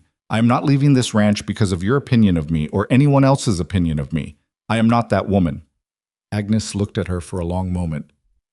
"No," Agnes said finally, with the particular flatness of someone who has recognized something true and doesn't like it but won't deny it. "You're not." She turned and went back the way she'd come, and Eleanor watched her go, and then turned back toward the house. Garrick was standing on the porch. He had heard. From the look of him, he had heard most of it. She went up the steps, and he held the door, and she carried the dishes inside, and he followed, and neither of them said anything for a moment. "You didn't need to say that for me," he said. "I didn't say it for you," she said. "I said it for me." He looked at her. "I'm 51 years old," she said, setting the dishes down. "And I've spent a considerable amount of my life not saying the things I meant because they weren't the right moment, or they weren't my place, or they might make things difficult. I'm finding that approach increasingly unsatisfying." "I noticed," he said. "Good," she said. He stayed in the kitchen doorway, and she turned to look at him, and outside through the window she could see the last of the guests moving down the road, and the new barn framing against the last of the light. And the yard was quiet in the particular way yards get quiet after a full day of people. "I bought a train ticket," she said. He went very still. "Last week," she said, "before Hale's letter. I bought it because I was looking at the situation and I was looking at what my being here was costing you. And She stopped. "I need you to know I did that. I bought the ticket. I was going to leave." He stood in the doorway and said nothing, but his face had gone through three things quickly. "I didn't use it," she said. "I'm not going to use it." She looked at him directly. "But I need you to know I made the choice. That I'm here because I choose to be here, not because I ran out of other options or because leaving felt impossible. I want you to know what it is when I stay." He was very quiet for a long moment. "Why are you telling me now?" he asked. "Because the day felt like the right day," she said. "And because if this is going to be what it's becoming, whatever it's becoming, I want it to start from honesty, not from anything I was holding back." He came into the kitchen. He stood close, not touching, just close. And he looked at her the way he'd looked at her the night she'd said, "This is the truest thing that's happened to me in a long time," and she held his gaze the same way she'd held it then. "Keep the ticket," he said quietly. She looked at him. "Keep it," he said. "Put it in the desk drawer. Leave it there. So that every morning you know it's there and every morning you choose not to use it, we both know what we have." Eleanor looked at him for a long time. "That's either very wise," she said, "or very difficult." "Probably both," he said. "Probably," she said. Outside, the last of the light went off the new barn framing, and the first stars came out above the Wyoming hills, cold and clear and very far away, and inside the kitchen the stove was warm and the dishes were waiting, and the day had been what it had been. Imperfect, real, and worth every difficult piece of it. The train ticket stayed in the desk drawer through November and into December. Eleanor knew it was there the way you know about a thing you've decided to stop worrying about, with a background awareness that occasionally surfaced and was then put back down. She didn't take it out and look at it. She didn't need to. It was enough to know it existed, and to know that each morning she got up and started the stove and didn't reach for it was a morning that belonged to a choice she'd made with her eyes open. Garrick knew it was there too. He never mentioned it. Neither did she. It lived in the drawer the way certain understandings live between two people. Not spoken, not hidden, just present, like load-bearing structure that doesn't need to be visible to do its work. December came in with real cold, the kind Wyoming didn't apologize for. The new barn framing that 31 people had raised in a single November Saturday now had walls and a proper roof. Garrick had worked on it every day that weather allowed, and Eleanor had worked beside him on the parts she could manage and left the parts she couldn't to him without pretending otherwise. The roof was solid. Better than the original, actually, because Garrick had this time used heavier timber on the east section, the section that had gone first in the fire, and he had done this without Eleanor suggesting it, which meant he had thought it through on his own and made the better decision without needing to be led to it. She noted this in the way she noted most things about him, quietly, without remark, filed in the category of understanding that had been accumulating since the first week. The Ferris account was current. Hale had confirmed it in writing in early December. The spring horse contracts, both remaining ones, plus one new inquiry that had come in the week after the barn raising from a rancher 2 counties east who had heard through Pullum that Boone's horses were coming back, were in order. The margin was still thin. It would be thin through spring and possibly through summer. But it was there, and it was real. And it was the product of specific decisions made in sequence, which was the only way margins ever got built. Cinder was weight-bearing on both legs. This was the thing Eleanor returned to when the accounting felt like too much, and the thin margin felt thinner than it was. The horse that everyone had written off was standing squarely in his pen every morning when she went to check him, and sometimes he came to the fence when he heard her coming, which he had not done in the early weeks. Animals didn't perform recovery. Either they came back or they didn't, and he had come back and there was something in that she found she needed in the practical stretch of winter, something that wasn't about numbers or leverage or accounts. Some things that look finished aren't finished. Some things that look worn out have more in them than anyone bothered to check. She had known this, in an abstract way, for most of her life. She knew it more specifically now. The question of what they were to each other clarified itself gradually over December, the way most true things clarify. Not in a single moment, but in the accumulation of small ones, each too minor to point to, but together forming something unmistakable. It was in the way he started telling her things in the evenings. Not performing conversation, but actually telling her. About the years before Margaret got sick, when the ranch had been busy and loud with hired hands, and the future had seemed like an open road. About his daughter Clara, who had died at 4 from fever 2 years before Margaret, a fact he dropped into a conversation about the school in Denton Hollow so quietly and with such contained pain that Eleanor had simply sat with it for a moment before saying anything at all. About the specific way grief changed shape over time. Not smaller, but differently arranged, until it became something you could carry and still move. She told him things too. About her father, who had been a man of few words and enormous patience, who had taught her to read soil and weather and the stubbornness of living things without ever quite intending it to be a lesson. About the years after he died, when she had managed for various families and felt herself becoming invisible in the specific way that useful, unpartnered women of a certain age become invisible, present, competent, entirely overlooked. About the Westward Placement Agency advertisement she'd read 3 times over 2 weeks before answering it, not from hesitation, but because she wanted to be certain she was doing it for the right reasons, and not just to stop being invisible. "Were you?" Garrick asked. "Doing it for the right reasons?" She thought about it honestly. "Partly," she said. "I wanted a partnership, a real one. I was also tired of being 50 years old and having no one to eat supper with." "That's a right reason," he said. "I thought so," she said. Harold Whitmore had a different opinion. Garrick's expression did something that was not quite the almost smile and not quite anger, a compressed version of both. "Harold Whitmore is a fool," he said, using almost exactly the same words Martha had used the morning after Eleanor arrived, which she found oddly satisfying. "He did me a favor," she said. "How do you figure that?"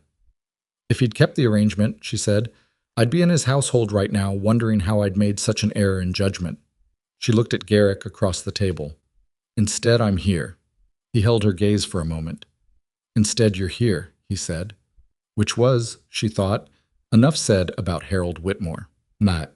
Christmas in Denton Hollow was a modest affair by any measure, but the Mabry boarding house hosted a small gathering on Christmas Eve that Martha had organized with the efficiency she brought to everything, and Eleanor and Garrick went together, which was noted by everyone present and commented on by no one, which was its own kind of progress. Tom Ferris was there. He shook Garrick's hand and then looked at Eleanor and said, "Miss Ashcombe, I owe you an apology." Eleanor looked at him.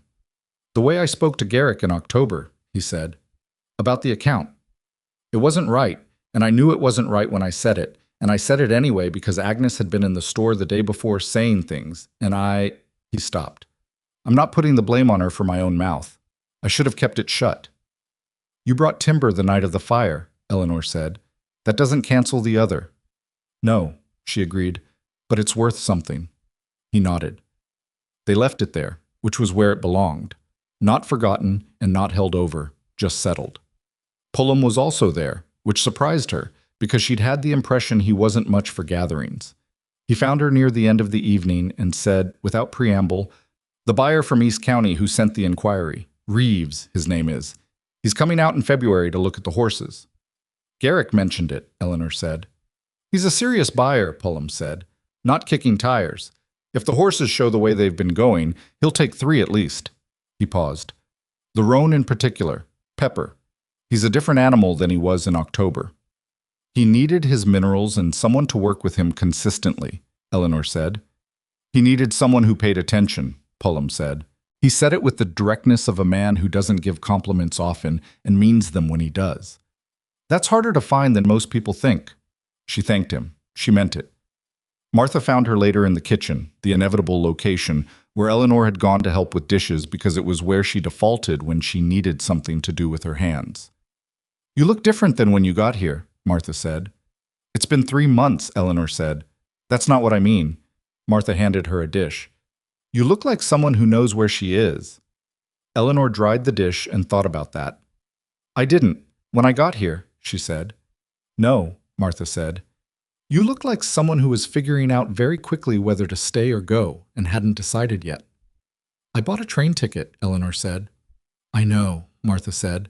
"Martha Mabry knows most things that happen in this town." Eleanor glanced at her. "I didn't tell anyone," Martha said, with a look that indicated Eleanor might have more confidence in her discretion. "But I knew." She handed over another dish. "I'm glad you didn't use it." "So am I," Eleanor said.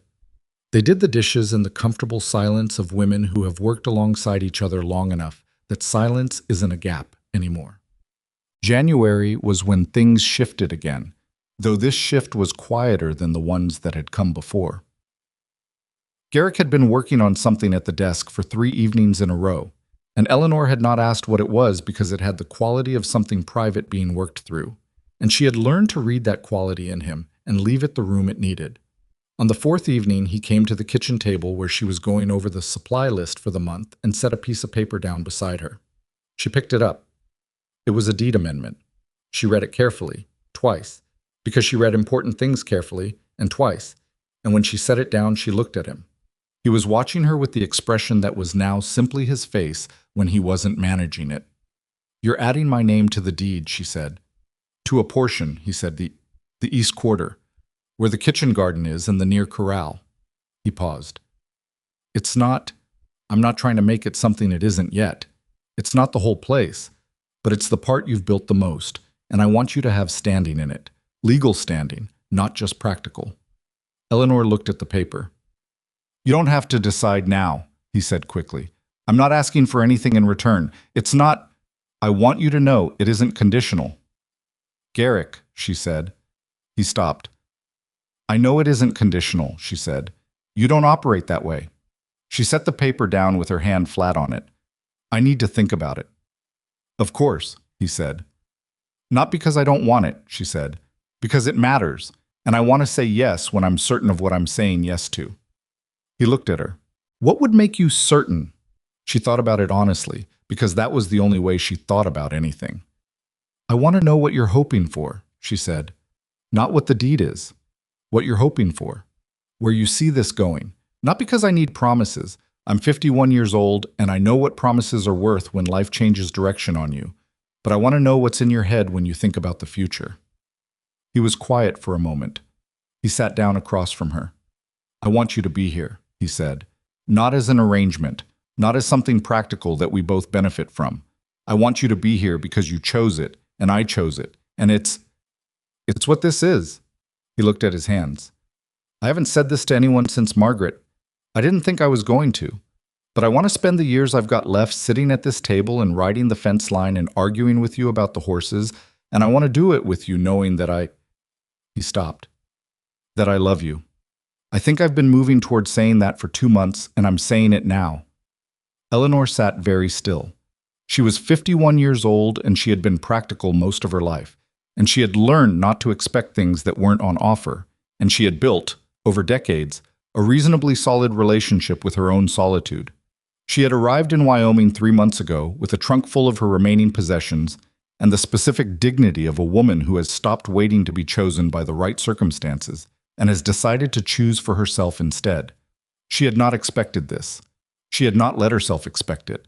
And now it was sitting across the kitchen table from her in the form of a quiet, difficult, extraordinary man who had just said the most uncomplicated, honest thing she had ever heard.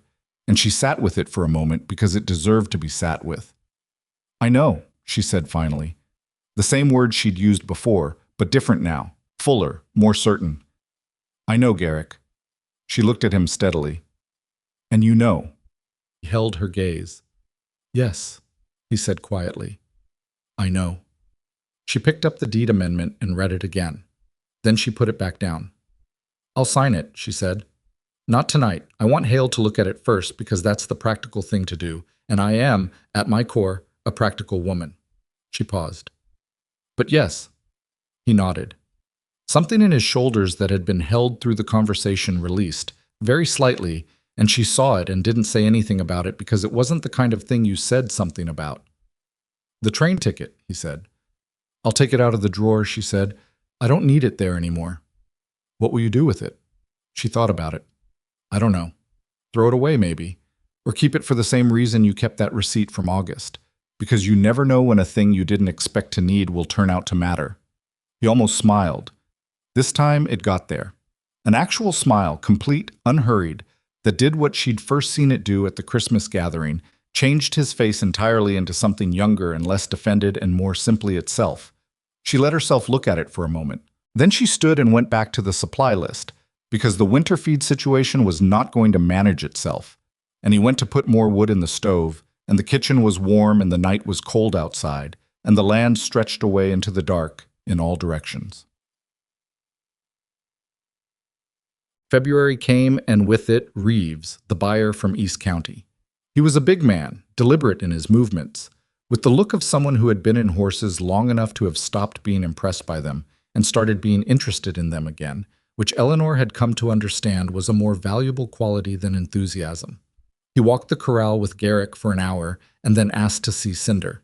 Eleanor was in the yard when they came to Cinder's pen, and she stayed back because it wasn't her conversation to be in the middle of. Reeves looked at the horse for a long time. He looked at the foreleg.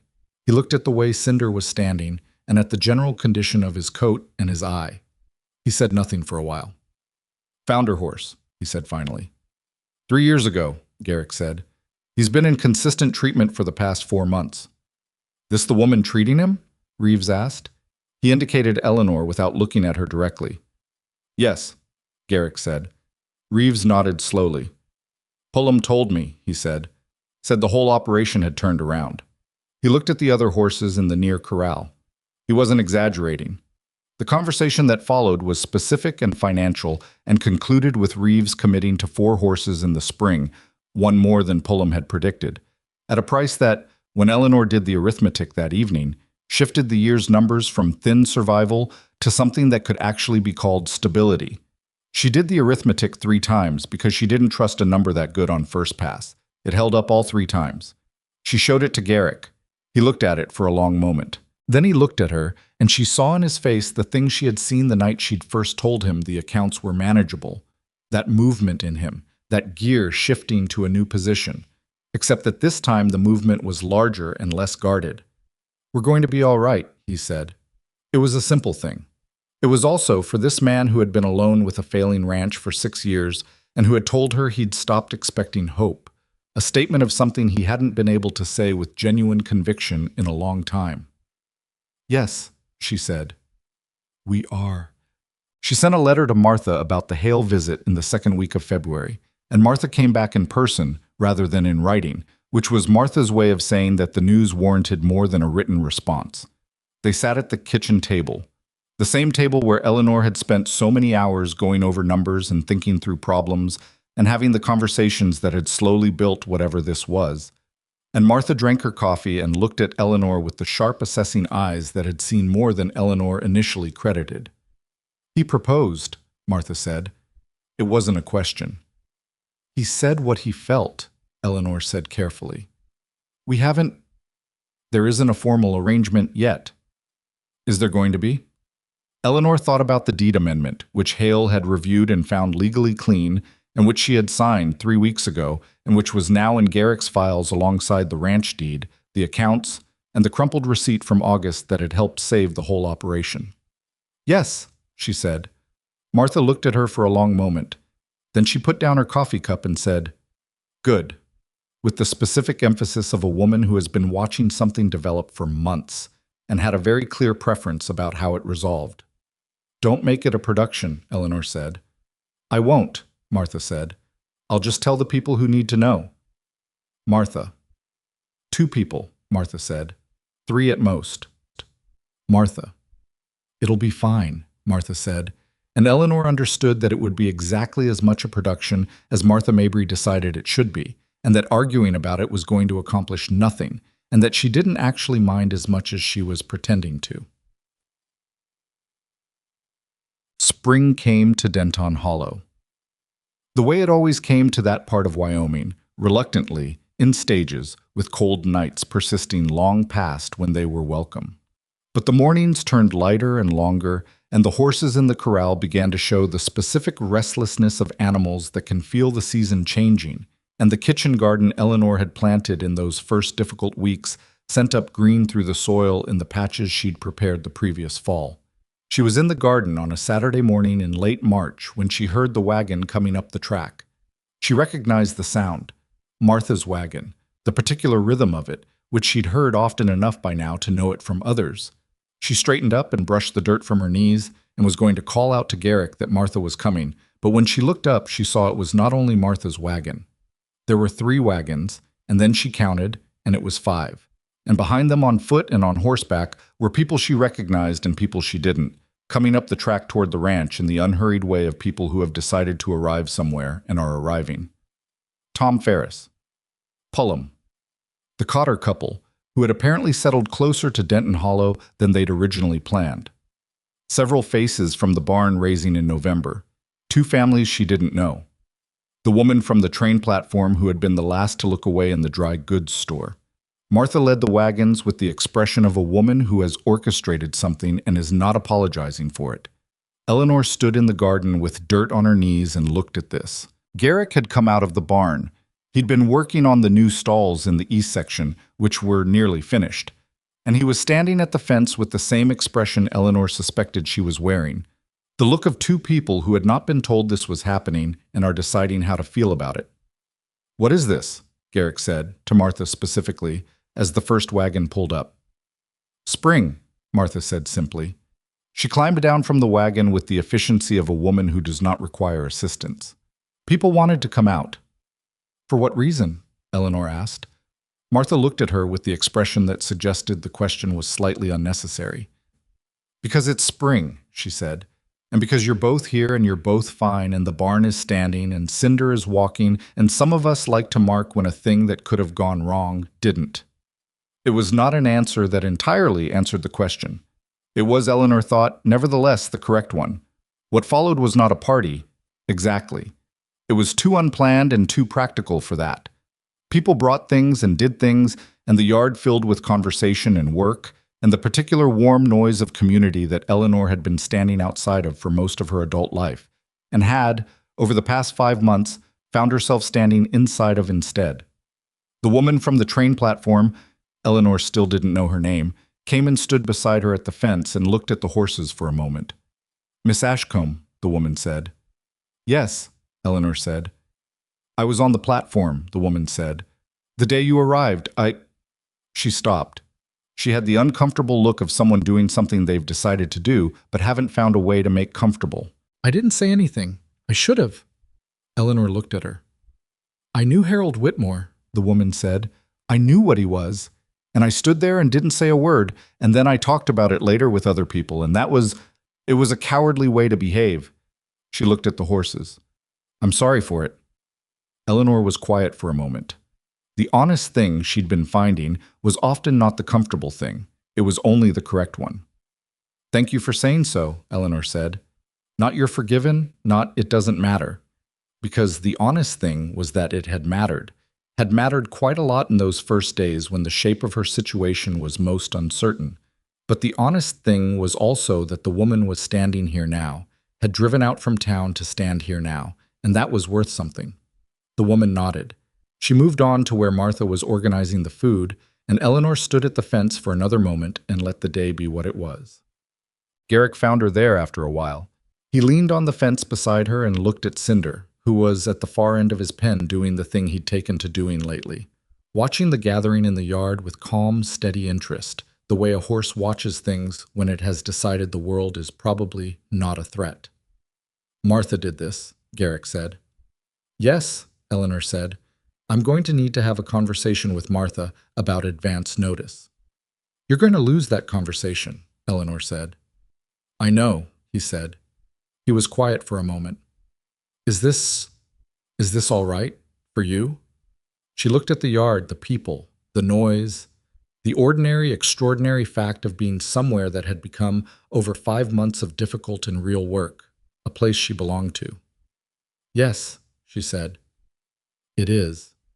He looked at her sideways. You're sure? Because you've got your practical face on.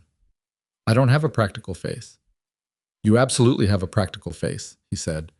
It's the one where your expression doesn't change, but I can tell you're running calculations. Eleanor turned to look at him. You've learned to read me, she said. I've been paying attention, he said. She held his gaze. I'm not running calculations, she said. I'm just taking it in. I spent a long time not being taken into account, and I'm still getting used to the opposite. He nodded slowly. He understood that. She knew he understood it, because he had his own version of it, the years of silence and contracted expectations, and the slow closing down that happened when you stopped believing anything would change. Eleanor, he said.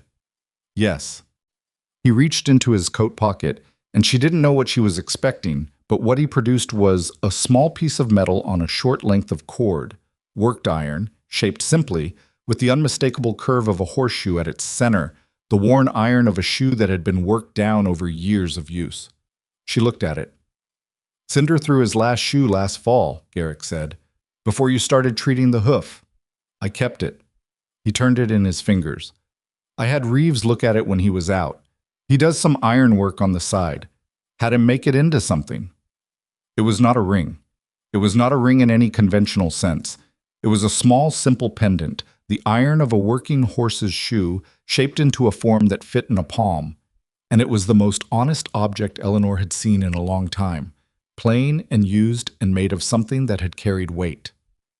It's not a proposal, Garrick said, using the same words he'd used that first day at the corner in Denton Hollow, 5 months and a lifetime ago.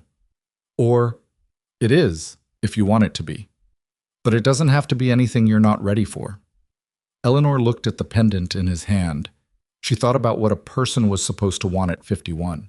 She thought about what she had been told, in various ways, by various people across the years, about what was realistic and what wasn't, about what a woman of a certain age ought to expect from what remained of her life.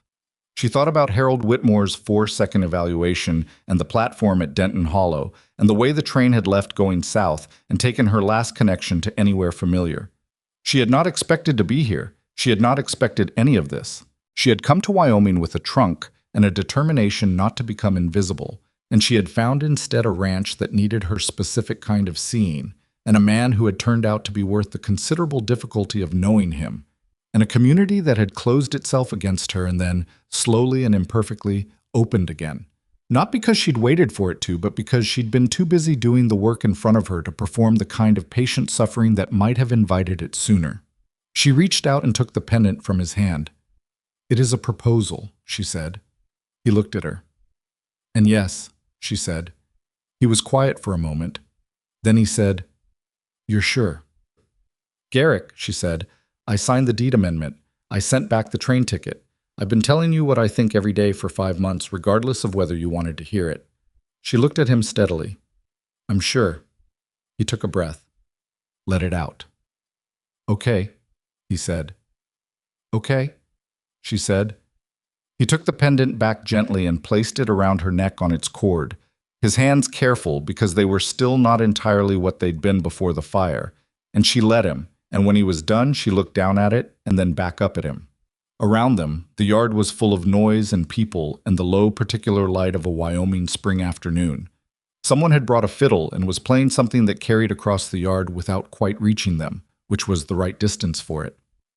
Cinder stood at the far end of his pen and watched it all with the settled patience of an animal that has survived its worst year and arrived somewhere on the other side of it that looks, against all reason, like something worth standing in.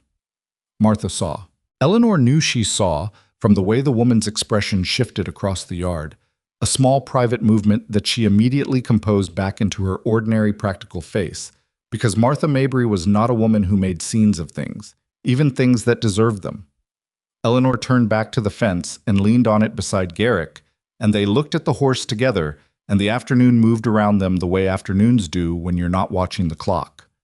Later, much later, after the wagons had gone, and the yard was quiet again, and the fiddle music was a memory, Eleanor sat at the kitchen table and thought about what she knew. Now that she hadn't known when she stood on that platform in October with her trunk and her remaining money and the specific dignity of a woman who has run out of alternatives and decided to call it a fresh start instead. She knew that worth was not what other people assigned you. She had known this, in theory, for most of her life. She knew it in her bones now, which was a different kind of knowing. Harold Whitmore had looked at her for 4 seconds and seen a liability. She had come to this ranch and seen a solvable problem and solved it, and the solving had involved her whole self, her practical mind and her patient hands and her willingness to see things as they were rather than as she wished they were, and also the part of her that had refused, even in the worst weeks, to become the person other people's contempt wanted her to be. She knew that people were more redeemable than they appeared in their worst moments. Tom Ferris had been unkind and had shown up with timber. The woman from the platform had said cowardly things and had driven out to say sorry. A town that had watched her public humiliation had come back, imperfectly and over time, and had raised a barn and brought covered dishes and played fiddle on a March afternoon. And none of that canceled the original cruelty, but all of it meant something about the possibility that people could do better than their first instinct if you gave them the time and didn't make forgiving them into a performance. She knew that starting over at 51 was not a consolation prize. It was not the second-rate version of starting over at 30. It was its own thing, with its own weight and its own particular quality of arrival. You came to it with more scar tissue and more useful knowledge and less willingness to waste time on things that didn't matter. And if that meant it was also harder, more careful, more aware of what could go wrong, it also meant that when something went right, you knew exactly what it had cost and you didn't take it for granted. She knew that Garrick Boone was going to go quiet on her sometimes, and she was going to have to resist the urge to press when he needed the space, and he was going to have to resist the urge to step back when she needed him to stay in the room, and neither of them was going to do this perfectly, and that was all right. Perfection was not the point. Showing up was the point. Choosing, every morning, to stay in the difficulty rather than remove yourself from it. That was the thing that built anything worth having. The pendant was warm against her chest, the iron of a horse's shoe that had carried weight for years, and been remade into something new without losing the evidence of what it had been before. She liked that about it. She liked that it didn't pretend. Outside, the last light was going off the hills, and the temperature was dropping toward the cold that still came at night in March. And Garrick was doing the final horse check, and in the morning there would be the supply list and the feed situation, and probably something else that needed managing before she'd had her coffee. She was not too old for any of it. She had never been too old. That had always been someone else's idea about her life. And she had spent 5 months in a barn fire and a fraudulent accounting entry and a drawer full of an unused train ticket, finding her way to the place where she simply no longer accepted it as a relevant opinion. The door opened and Garrick came in from the cold, and she looked up, and he looked at her across the kitchen with the expression she had come to know as simply his face when it was her he was looking at. "Cinder's good," he said, standing square. "Good," she said. He poured himself coffee and came to the table and sat across from her, and she went back to the supply list, and he reached across and moved the lamp slightly closer to her paper without being asked. Small things. Most of a life was made of small things. She had learned to pay attention to them. Outside, the Wyoming night settled in around the ranch, the rebuilt barn, the quiet corral, the kitchen garden already beginning its slow return. And inside the lamp burned steady, and two people who had each, in their own way and for their own reasons, stopped expecting anything like this, sat together in the ordinary particular warmth of having chosen well.